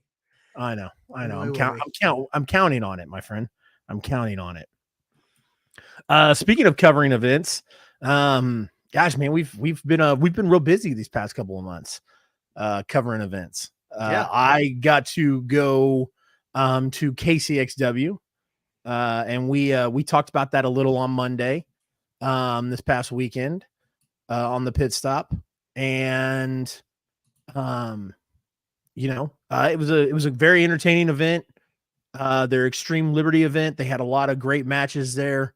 A lot of things that I was impressed with, or as a fan, like stuff that I rooted for, may not have been the most popular, and I'll kind of get into that. But one of the things that we talked about on the pit stop that I wanted to kind of like touch base on here real quick before we get started.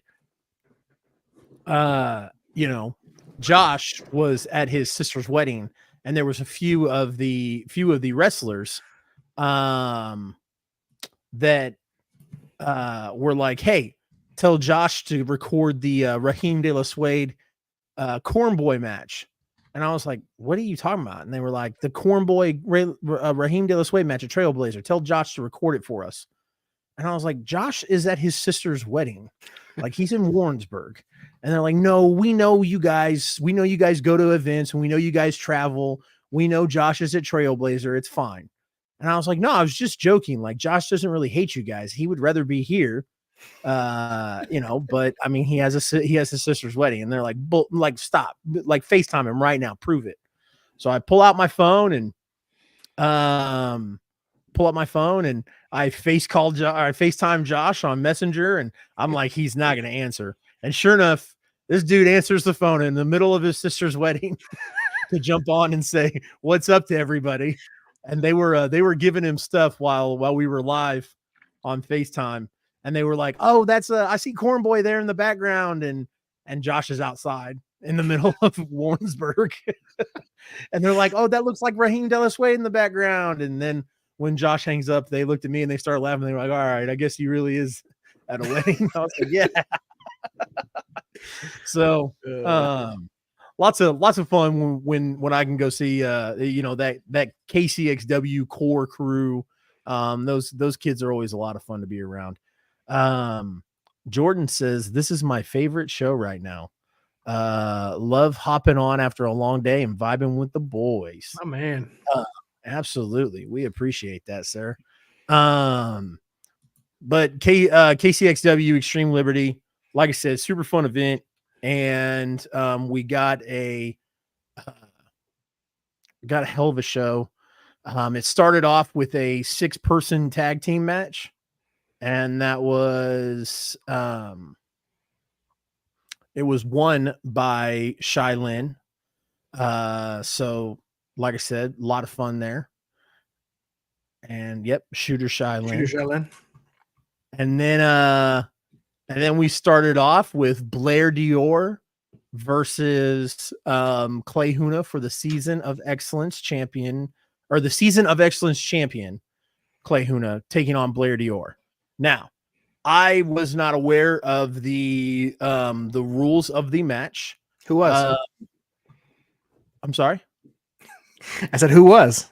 Oh, I don't know. I thought that maybe they posted it on social media. I didn't see it, so I was very confused. So here's how the match went. It was very good. Blair Dior, and we've talked about this on this show. I made a point a while back, and this is what's funny, and I'll get to this.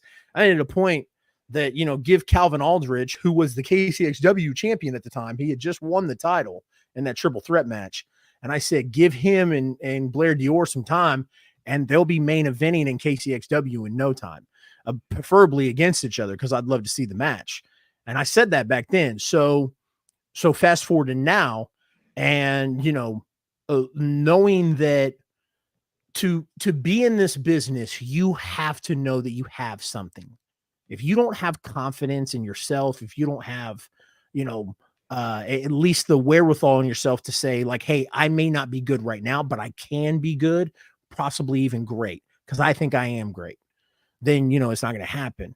And I see sparks of that in guys like Calvin Aldridge, Tobias, Blair Dior, all those cats. And Blair took it to the next level at this event. He comes out, he's got new gear, looks great. Did a little something with his hair, added some spark, added a little pizzazz to it. Comes out with a jacket, just oozing charisma and working with what he has. And he did amazing with it. Clay Huna, we know, is a great athlete as well. But Blair Dior is just stepping into his own. And the match was really good. Blair played to the crowd, big time heel. And there was this guy, I guess the doll is famous because he has his own YouTube channel with like 5,000 subscribers or something like that.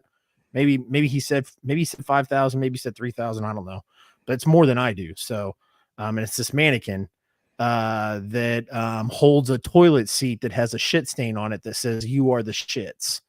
And the doll sits in a shopping cart. So the guy who brought the doll, it's a mannequin. It's like half of a mannequin with no arms. The guy who brought him was talking a lot of smack to Blair, and Blair ate it up and gave it right back to him. So like I said, you just see how Blair is coming into his own and is becoming more comfortable with being out there and whatnot. So, and kind of playing into it. Great match. Like I said, Clay Huna, went for the hip to the face, and before he could, Blair pulled the referee in and got whacked.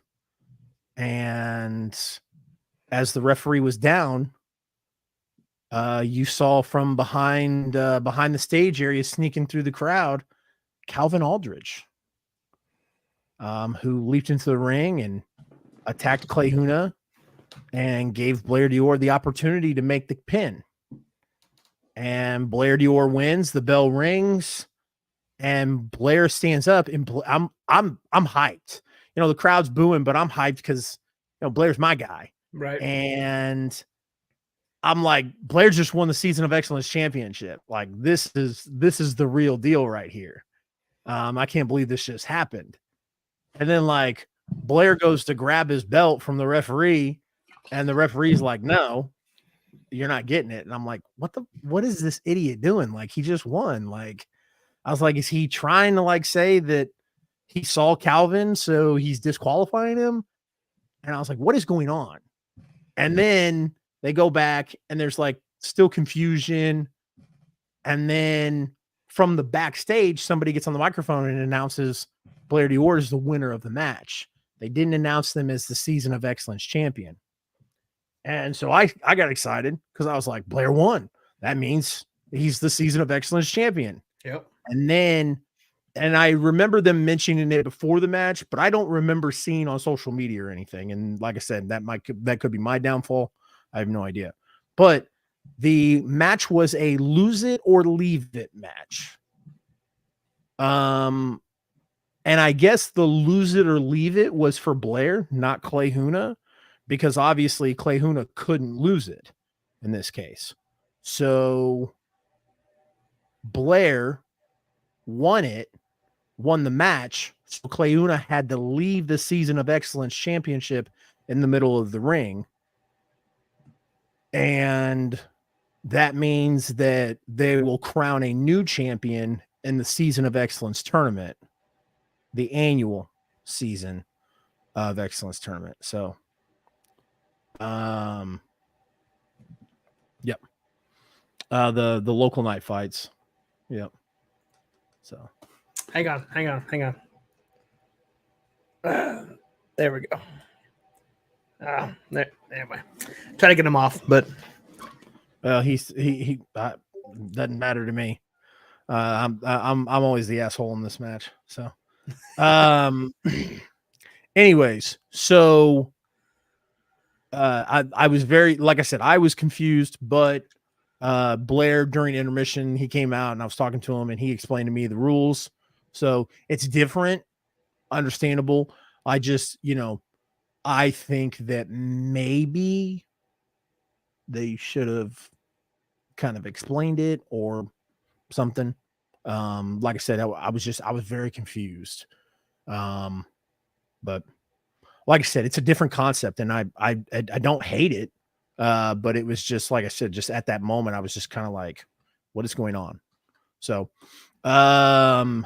the Tobias Storm and the Marksman, that match was just as annoying as you would imagine it was, because Tobias wouldn't shut up. And the one percenter, Richard Goldman, wouldn't shut up. So, yeah. It was constant, like them yelling and screaming and just, man, it was like shut up Red. But that's exactly what it was. It was like shut up Red, but yep. See, Jordan knows, sounds like Red James. Yep.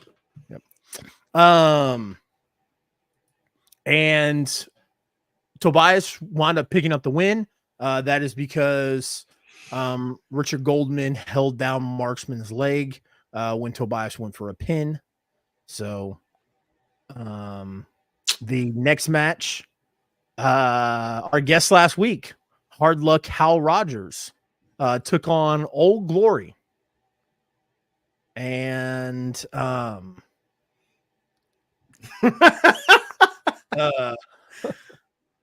yes, Richard Goldman is like Richard Richards, a little bit, not as one of which is worse than the other, but I won't go into that. But anyways, Hard Luck Hal Rogers walked over to the table and he goes, "Are you Chase?" And I was like, "Yeah." And I got up to shake his hand and he goes, "Don't shake my hand." He goes, "You think I suck, remember?" And I was like, "It is what it is." And he goes, "Yeah." He goes, "Remember you thought Ryan the Infinite should win?" And I was like, "It's just a matter of opinion, sir." And he was like, "Well, for that, you're not getting your handshake." And I was like, "Cool, works for me." But Hard Luck not only defeated Old Glory, but he destroyed his mask and took off his mask in front of everybody there at the Girls and Boys Club in Kansas City. So who was on the mask? Anybody we know? No. Okay. No. I was waiting for a big reveal, because Old Glory's only been back for the last couple big shows. So, yep, indeed, big fan favorite. So, that brings us to our main event. Big Dog versus Calvin Aldridge. And it was exactly what I thought it was going to be and what it should be.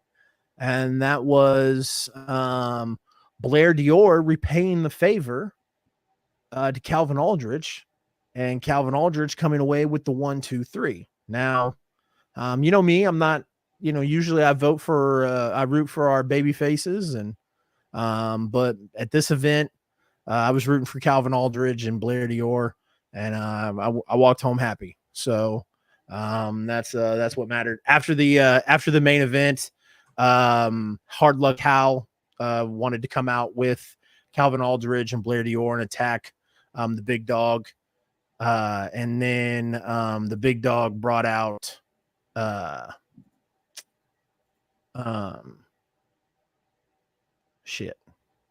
Clay Huna and the Marksman, and they had a 6-man tag, and that lasted about 2 minutes. So, and then we went home. So it was a damn good event. Like I said, it's always fun to see that KCXW core people. Shylin, Blair, Burt Candy. Burt was there. He was in that 6-man tag with Shylin earlier in the night. Like I said, love seeing those kids. They do a great job. So Red James says Boys and Girls Club would be a cool strip club name. I can see it. It's crazy how you refer to them as kids. It's just wild to me. That we're old enough. That we're old enough to talk to most of these wrestlers as kids. I've got a kid. I've got a kid about the same age as a couple of them. So yeah. Yeah.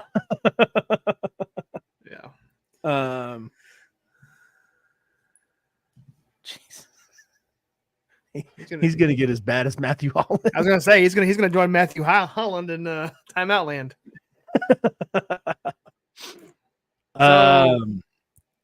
Does that kind of do it for KCXW? Yeah, like I said, it was lots of fun. It's crazy because it just depends on like what we've talked about this a bunch of times. There is people who what? There is just people who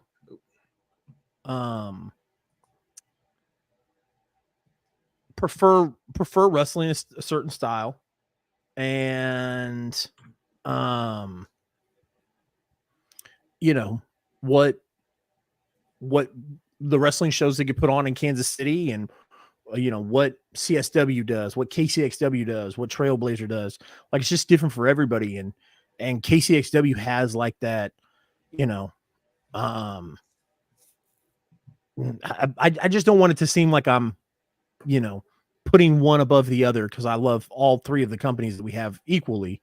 It's just like KCXW like has that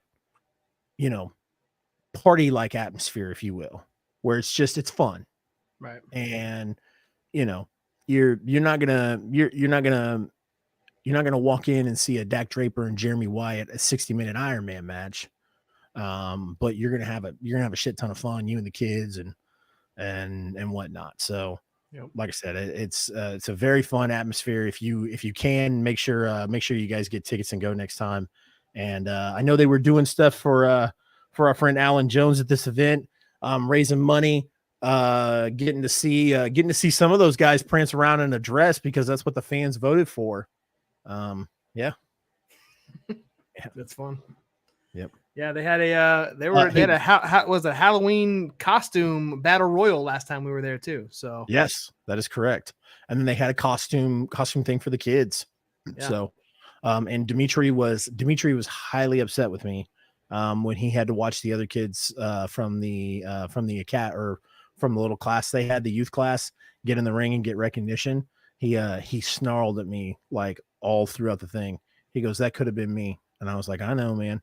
And then to make it worse, he doesn't know this, but I went up to Kara and I was talking to Kara about it. And Kara was like, "Oh," because I told her, I was like, "Yeah," because he had to have a physical. Like, I couldn't find anywhere to get it done. I was like, "That's all my fault," because I didn't read that he had to have a physical till like 4 days before the event.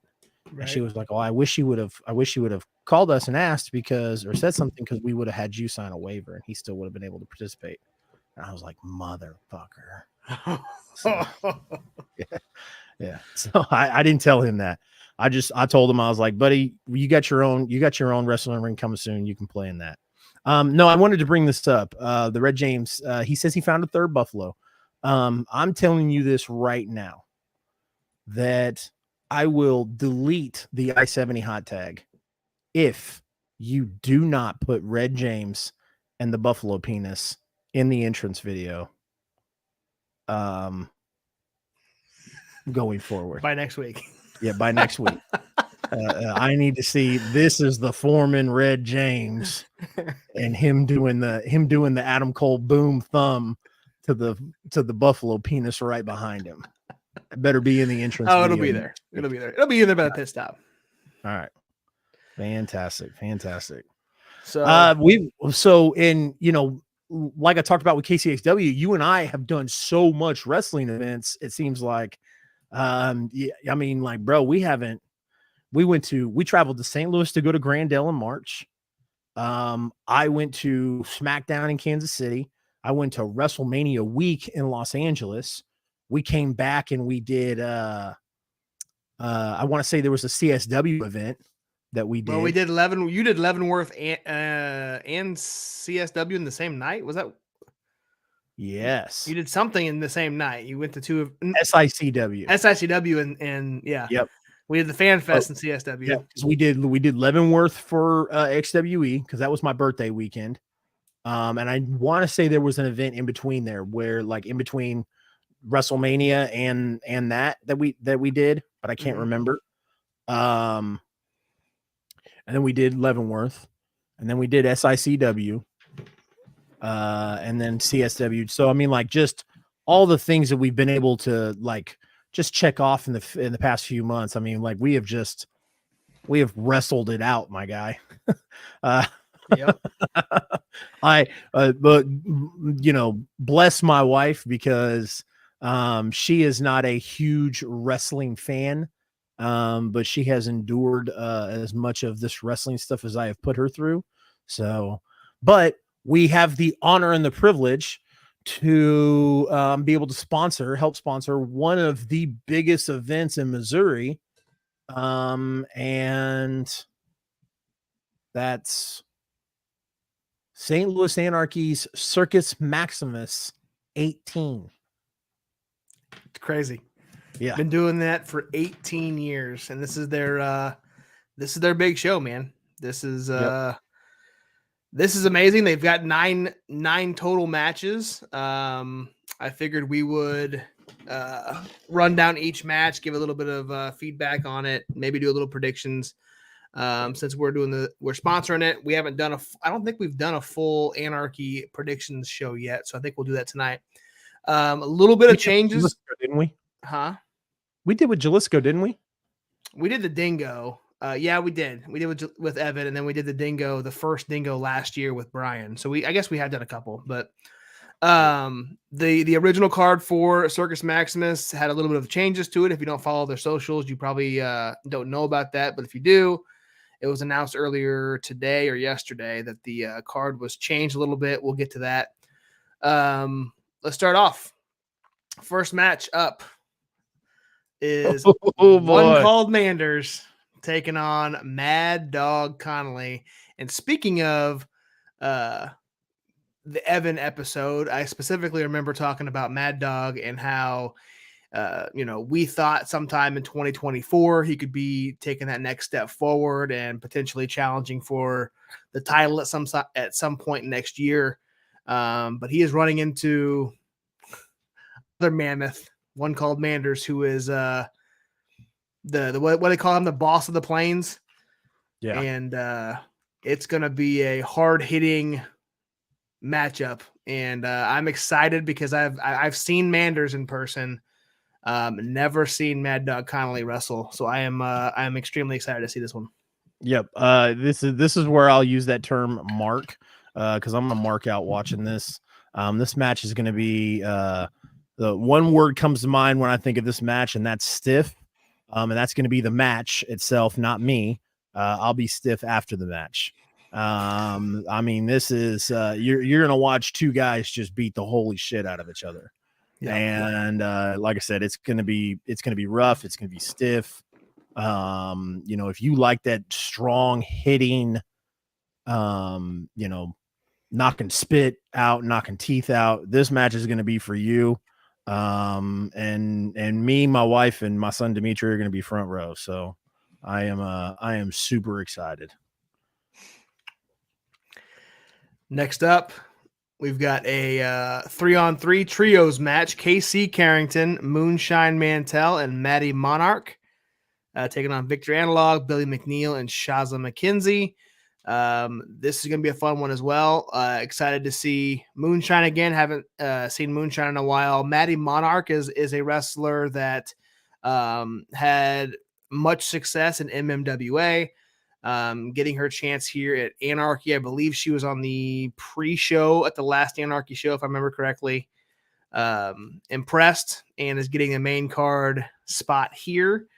They're running into Shaza, who we know how great she's been, coming over from Australia, lives in St. Louis now, going to be frequenting the St. Louis, Kansas City surrounding areas quite a bit now.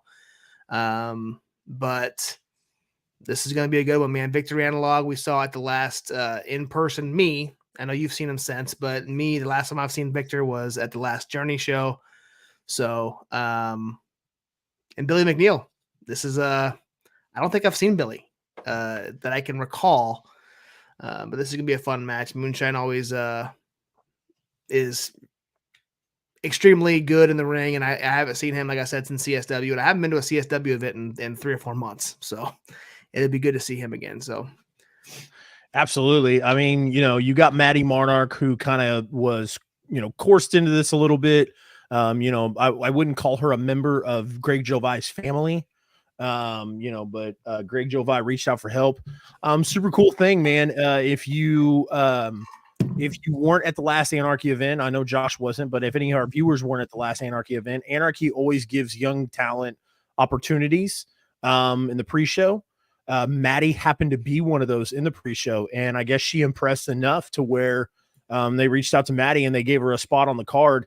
That's pretty fucking cool, man, for Maddie to have a prelim match, and then for them to go, hey, we're gonna put you on the card, our biggest card of the year. And you're gonna be in a match that's got, some pretty big implications on it. So like I said, Moonshine Mantell and KC Carrington, part of Greg Jovai's family. Victor Analog and Billy McNeil tag team together at the last Anarchy show. They fought Warhorse and Camaro Jackson. It was a really fun match to watch them. So when I'm looking at this, man, I'm looking at Shaza McKenzie and Maddie Monarch. Maddie is not, new to this game by any means. Although she looks 11, she is definitely not new to this game. But Shaza McKenzie is Shaza McKenzie, Heartbreak Core, right? Yep. So that I've got Shaza McKenzie on the upper hand on that. But for as much as a potato as KC Carrington is, a gigantic potato, which I plan on bringing bags of potatoes with me to toss at KC Carrington's forehead that is shaped like a potato. Him and Moonshine Mantell, I just can't see being outpowered by Victor Analog and Billy McNeil. So I'm going to have to give this match to the family and Maddie Monarch. Yep. But it'll be good for them because, Moonshine can go kick ass tomorrow night and then go get his ass kicked by Hoodie and I on Saturday night. So yeah, we're going to see a lot of people doing a wrestling both nights on this card. So another one this one I'm really looking forward to as well. Anakin Murphy taking on Unsigned Don't Care Aaron Williams. We saw what Gary J did to Anakin a few months ago, kind of changed his mindset, I guess. He cut that really good promo and still hasn't gotten that, hadn't gotten revenge yet from Gary J. So, and this will be one step for him if he's able to beat Aaron Williams, Gary J's buddy, that to get that revenge. So, love Aaron Williams. Dude is phenomenal every time he steps into the ring. If it's just a straight up no interferences, I would probably lean toward an Anakin Murphy victory, but as most Anakin Murphy matches in Anarchy. He always comes up on the losing end. So official pick, I would pick Aaron Williams. So, I mean, like, you know, you talked about it, you harped on it as well. This changed attitude, if you will, of Anakin Murphy's since, you know, the whole thing with Gary J happened. Yep. You know, and Gary J, it's funny because like Gary J just moved on. He was like, you know, hey, it's business as usual. And Anakin has moved on as well, but I feel like I feel like it kind of hovers over him. You know what I mean? Like that whole thing that happened with Gary is just kind of like following him like a black cloud. And you know, I had Anakin Murphy. I had Anakin Murphy to win this as well, no matter who he fought. You know, whether he fought Gary J, whether he, you know, no matter who Anakin went up against at Circus Maximus, I was like, that's going to be the big event for Anakin Murphy, right? And then Aaron Williams cuts this promo after the last Anarchy show, and he says, you know, hey, you know, unsigned and don't care, right? And he was like, I'm a part of that. And he was like, but I'm the only person a part of unsigned and don't care who's not really doing anything. And he was like, I think it's time we change that. And I thought, man, like, I'm like, Anakin has my full support. But you know, because we've always known how great Anakin Murphy is, right? Yep. And so is everybody else. But I just feel like that Gary J thing and him cutting that promo was kind of his coming out party, was his way of saying like, yo, I'm here.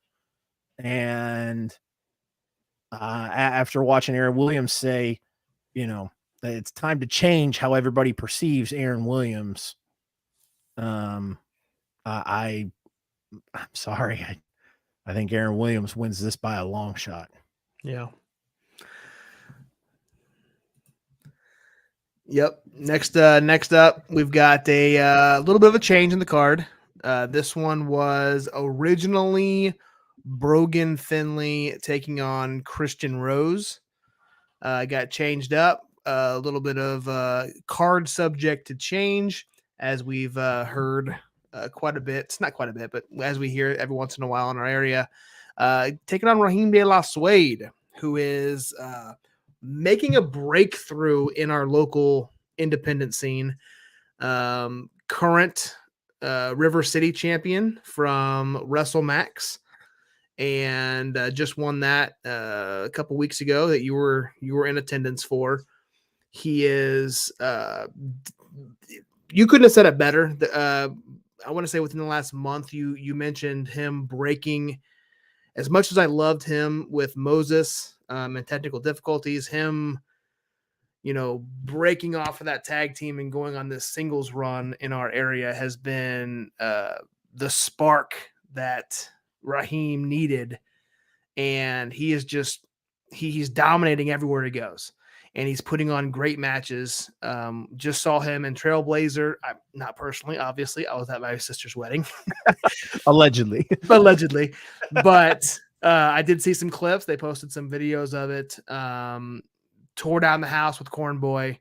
Champion in WrestleMax. Every time you see him in GloryPro, he amazes. And he's been in CSW a couple times. And this is a sneaky, you know, show stealer right here. Yep.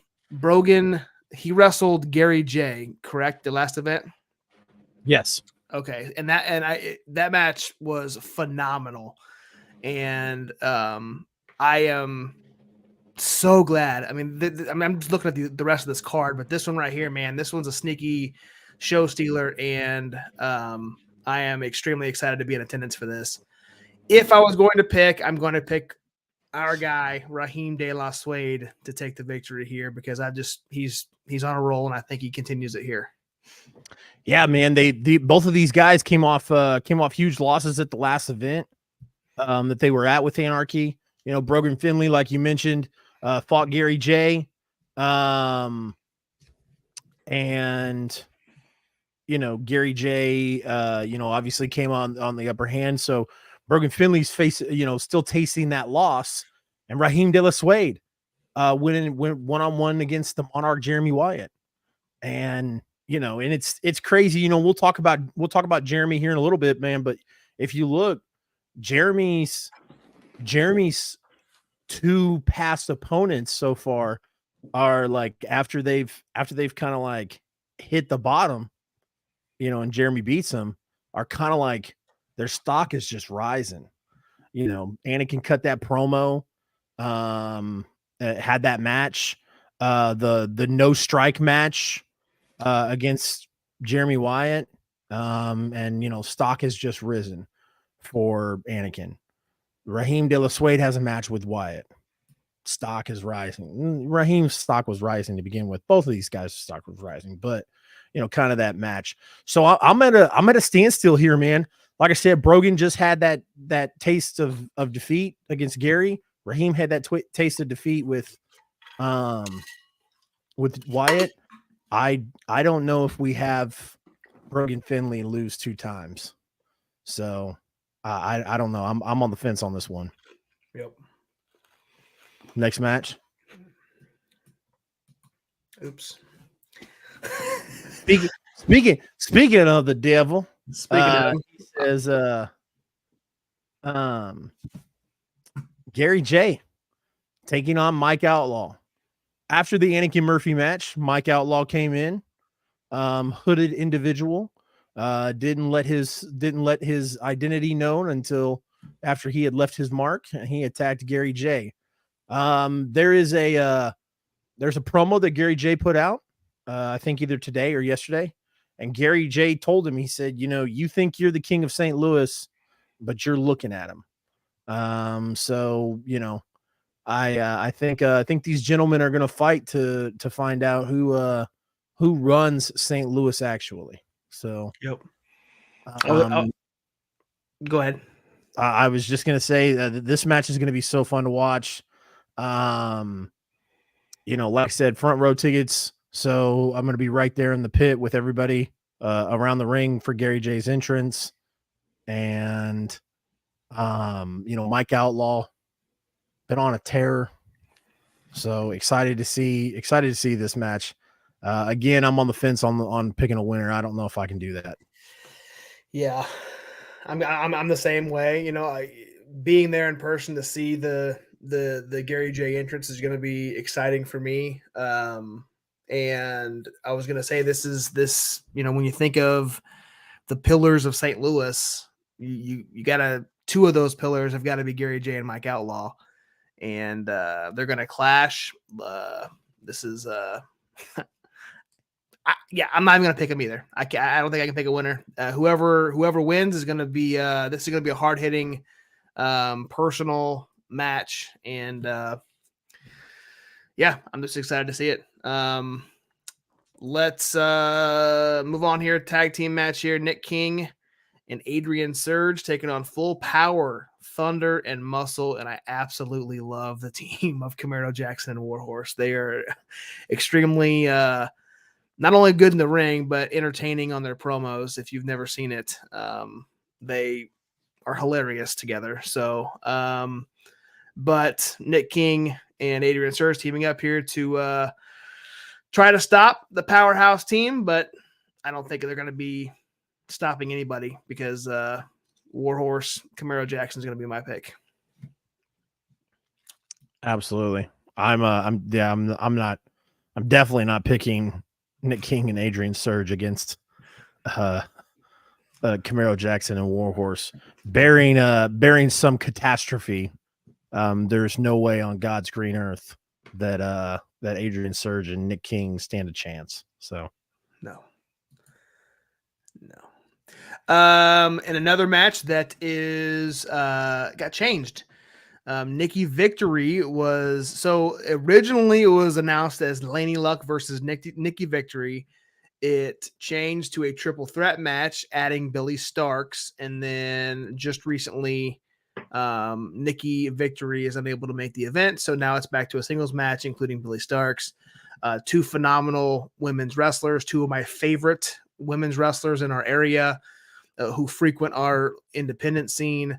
Was a huge Laney Luck fan before COVID, when she was wrestling in Journey Pro, and she's doing great things here in Chicago. obviously Billy Starks with her recent AEW signing and tearing it up in AEW and still kind of making her rounds in the St. Louis area. So extremely excited for this. If I'm going to take a pick on this one, I'm going to go Billy Starks.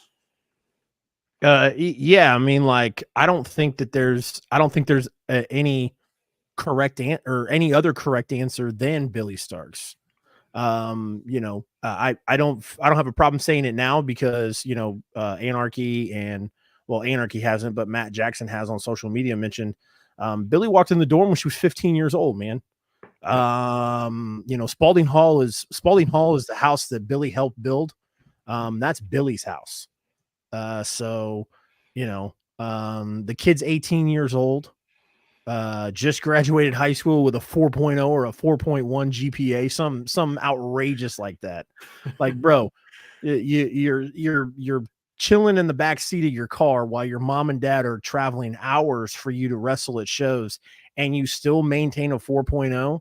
Like, dude, I can't balance my time in a day at 35 years old. I can't imagine being 17, 18 years old, you know, like I said, graduating high school with a 4.0 GPA and making wrestling shows and doing all that stuff. It's nuts.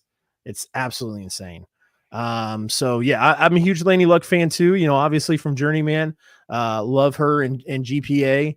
You know, always love seeing them come through and hang out in the town, but yeah.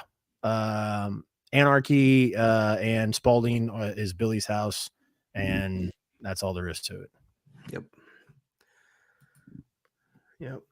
Another change. You know, one of the big matches that has been, you know, a huge buildup for the last year was going to be Davey Vega versus Dingo. Davey Vega cannot make the event either, so they kind of shifted things around. And what a better opponent, if it's not going to be Vega, than that damn coyote, Christian Rose. Just as excited as I was. Love Christian Rose. Love what he's been doing. I know he just a couple months ago, maybe more than that, lost the formerly known GloryPro title to Vega. And I don't know, this was originally supposed to be a title match with Dingo, but and this was supposed to be Dingo's return. Obviously, he had one match before this, but I cannot wait to see Dingo. This is a wrestler that I don't believe I saw him. I think he wrestled more in the NWL St. Louis side. And if he did wrestle in Kansas City, it was an event I wasn't at. But I heard a lot of, you know, Michael Strider's big rivalry with Dingo and NWL was a big deal. And so exciting to see him. And again, getting to see Christian Rose come back, or Christian Rose again in person. It's going to be fun. Can't wait for it. I don't know who to pick. I don't know. I'll let you go and I'll let you make your pick. I'm picking Dingo. You are. Okay. I mean, you know, it's you know, for as much as I'd love to see Christian Rose win, still kind of upset Christian Rose hasn't gotten that rematch against Davey Vega for the Destination Championship. You know, and I get it, like, you know, you want to rebrand the Destination Championship, but as long as that title has GloryPro's logo on it, I can't see anybody else with that title other than Christian Rose. Yeah. It's just weird. But it's Dingo's comeback. And Dingo's going to get ready to face Davey Vega in October. So I think this is Dingo's match to win. But I'm pulling for Christian Rose. Agreed.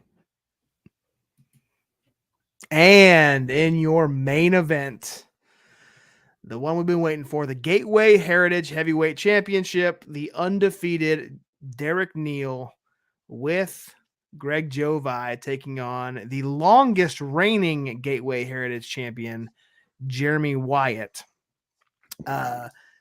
This is going to be a fantastic match. Jeremy Wyatt had a good promo. If you didn't see it, go back and check it out. talks about how he was originally scheduled to wrestle Derek Neal at the end of 2021, and while he was the champion, and for whatever reason, Derek Neal didn't show up, or I think he got sick or something. And that right there, if that could have put a loss in Derek Neal's record, and this undefeated streak that he's on may not have happened. So fast forward to today, or Derek Neal wins the title in 2021. Yep. Correct. That could have happened as well. Yeah. You're right. You're right. But again, Derek Neal, fast forward, he's dominated the Anarchy. It's been 1 year now since he's won that title, mowing over everybody. Jeremy Wyatt is, dominated in his own right in St. Louis wrestling and St. Louis Anarchy. Going to be a great main event. Something I'm really looking forward to. I do not think the title changes hands here. It is still Derek Neal's time in St. Louis Anarchy. He will defeat the Monarch, Jeremy Wyatt. Yeah, I mean, I don't have anything different to say. Here's what we've noticed the past couple of months in St. Louis Anarchy is a shift, if you will. Because I hate using the term babyface heel for a situation like this. I hate using good guy, bad guy. But there's definitely a different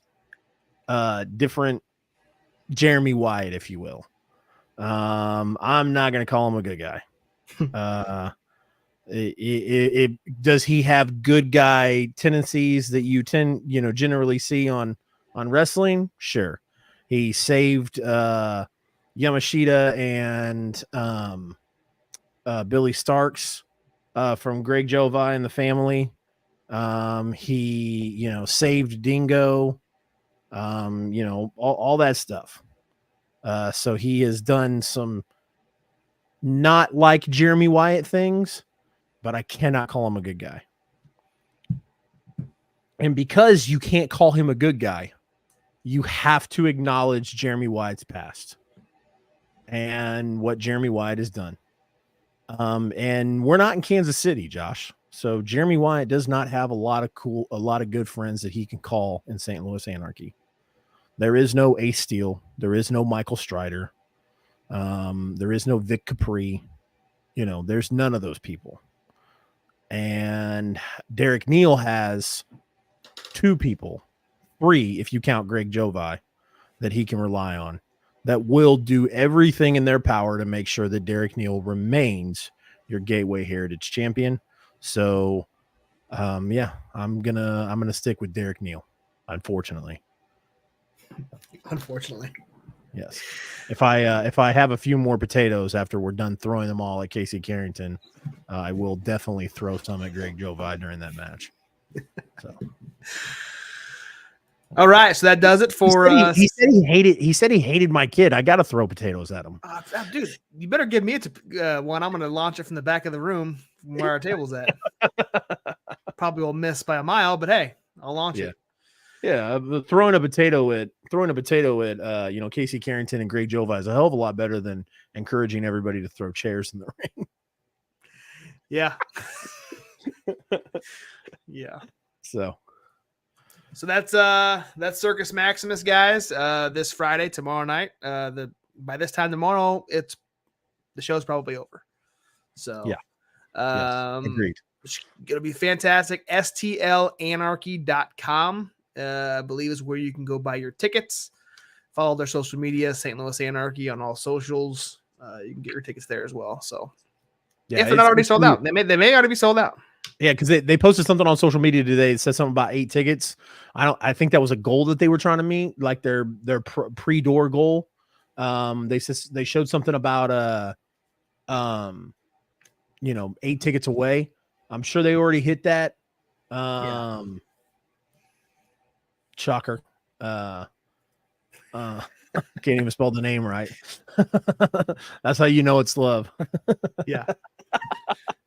But anyways, you know, if you are in the St. Louis area, even if you're not in the St. Louis area, if you have nothing to do tomorrow, you know, obviously, like if you're looking for something to do, and you want to make the pilgrimage to St. Louis, to Alton, Illinois, which is right outside of St. Louis, it's a 4-hour drive. It's worth it. It is so worth it. It's you know, I've been at the Ukrainian Culture Center in LA when I went to GCW. You know, I've been in some rambunctious, wild places to see wrestling, and Alton, Illinois, and the Spalding is right up there. I put it right up there with all those places. So, which is crazy because it's a church. So, yeah, right. I will have a glass of holy water in the front row. Yes. But yes. Let's take a look here. Yeah, all these Saturday events, man. Let's it says you know, kind of just glance through them.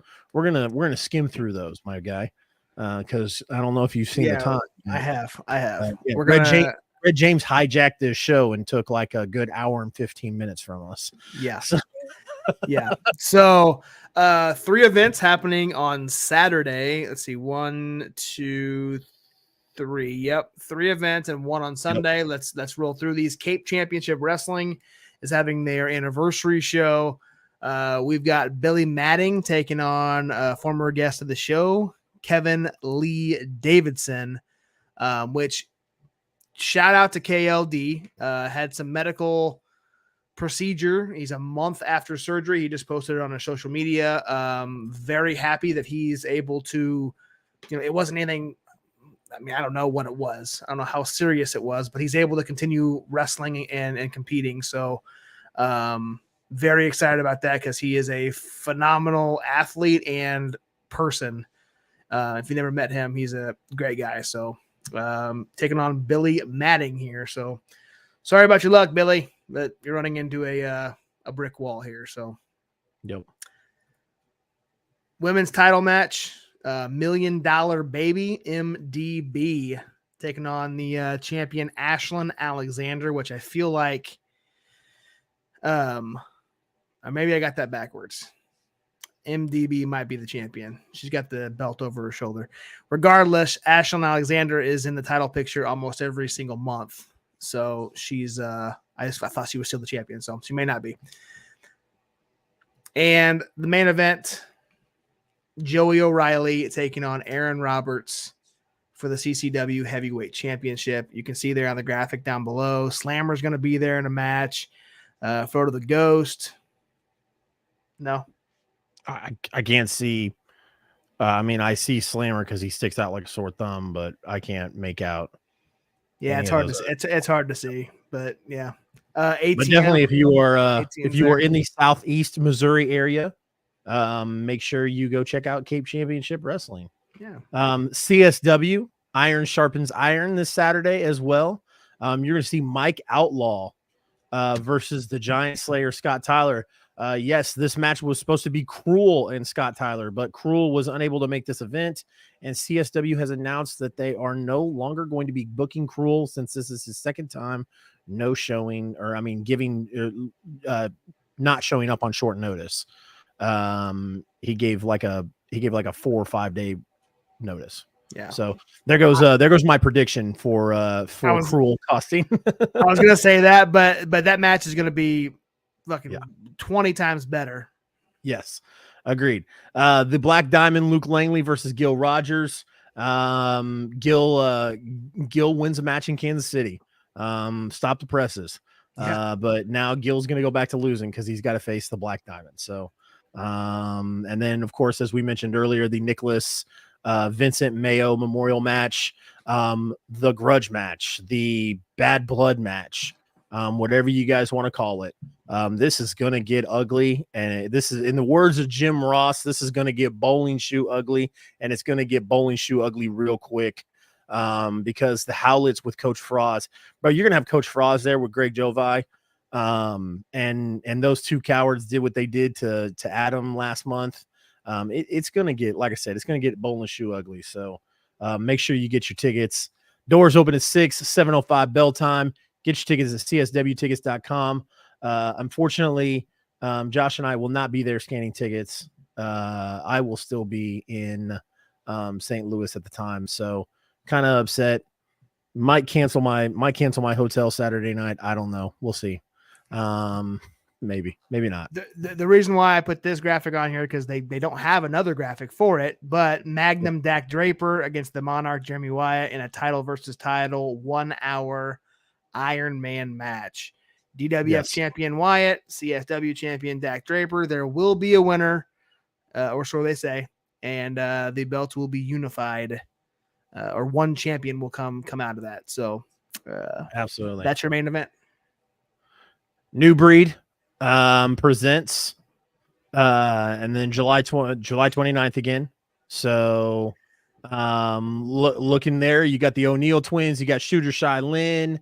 You got Austin Moitalo, Dr. Ison, Burt Cameron, Nothing Neater, Derek Teeter. You think Nothing Neater's gonna wrestle?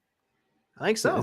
You're the doctor here, so I am. I have officially cleared Mr. Teeter to compete on July 29th. So you're good to step in the ring, Mr. Teeter.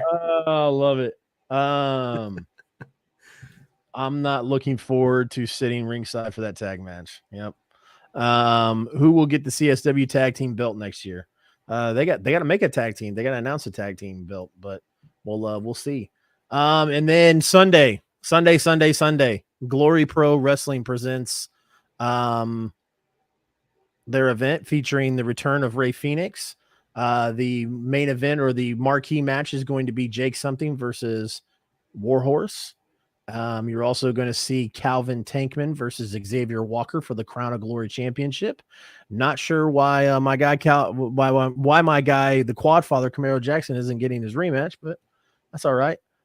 Still going to be a fun match nonetheless. And then Dad the Dan. Gee, many Christmas. It's late, guys. Dan the Dad is going to do an open challenge for his Zero Gravity Championship. So appreciate the promotion for letting him bring the Zero Gravity Championship to GloryPro and defending it. And then Ray Fenix is going to take on Kody Lane. So those are going to be the 3-4 events going on this weekend. Going to be a lot of fun. Yep. Heartland, Leavenworth, August 12th with the Howlets. Brian, hope to see you there, sir. Other than that, man, that about does it. You wanna run down those events again real quick, those 5 events, and close us out? Yeah, man. We got tomorrow night, St. Louis Anarchy Circus Maximus, Derek Neal versus Jeremy Wyatt, main event. CSW Iron Sharpens Iron, Dak Draper versus Jeremy Wyatt, Iron Man match to unify the titles. Also Saturday, Cape Championship Wrestling, Anniversary 7. Gonna see Photo the Ghost, KLD, Slammer, all there. New Breed Wrestling in Sedalia, Missouri. Gonna see Shooter Silin, Nothing Neater, Derek Teeter, Austin Moitalo.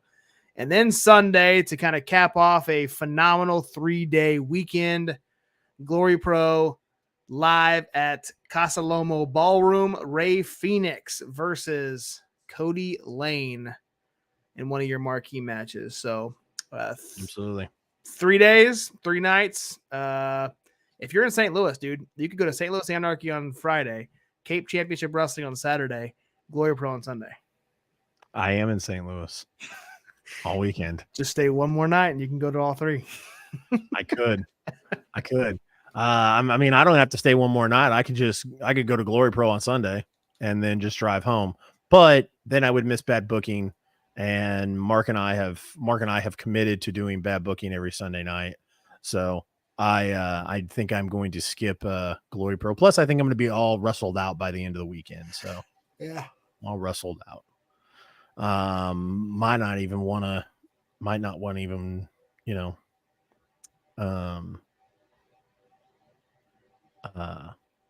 got to figure out what because we got Billy Simmons on the show next Thursday.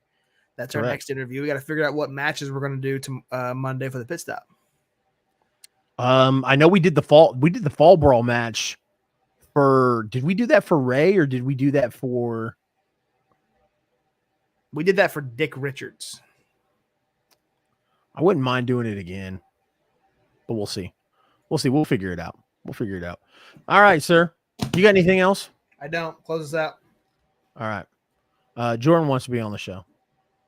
And then my wife is showing her boobies. Yep. All right. Well, as always, ladies and gentlemen, I mean, Jesus Christ, dude, we've gone from buffalo penis to whatever that was that Red James said before he left. Yeah. So anyways, yeah, my name is Chase, CR Media. This is my friend Josh, the real Josh Elliott. This is the I-70 hot tag. Make sure you're following on all forms of social media. And as always, good fight and good night.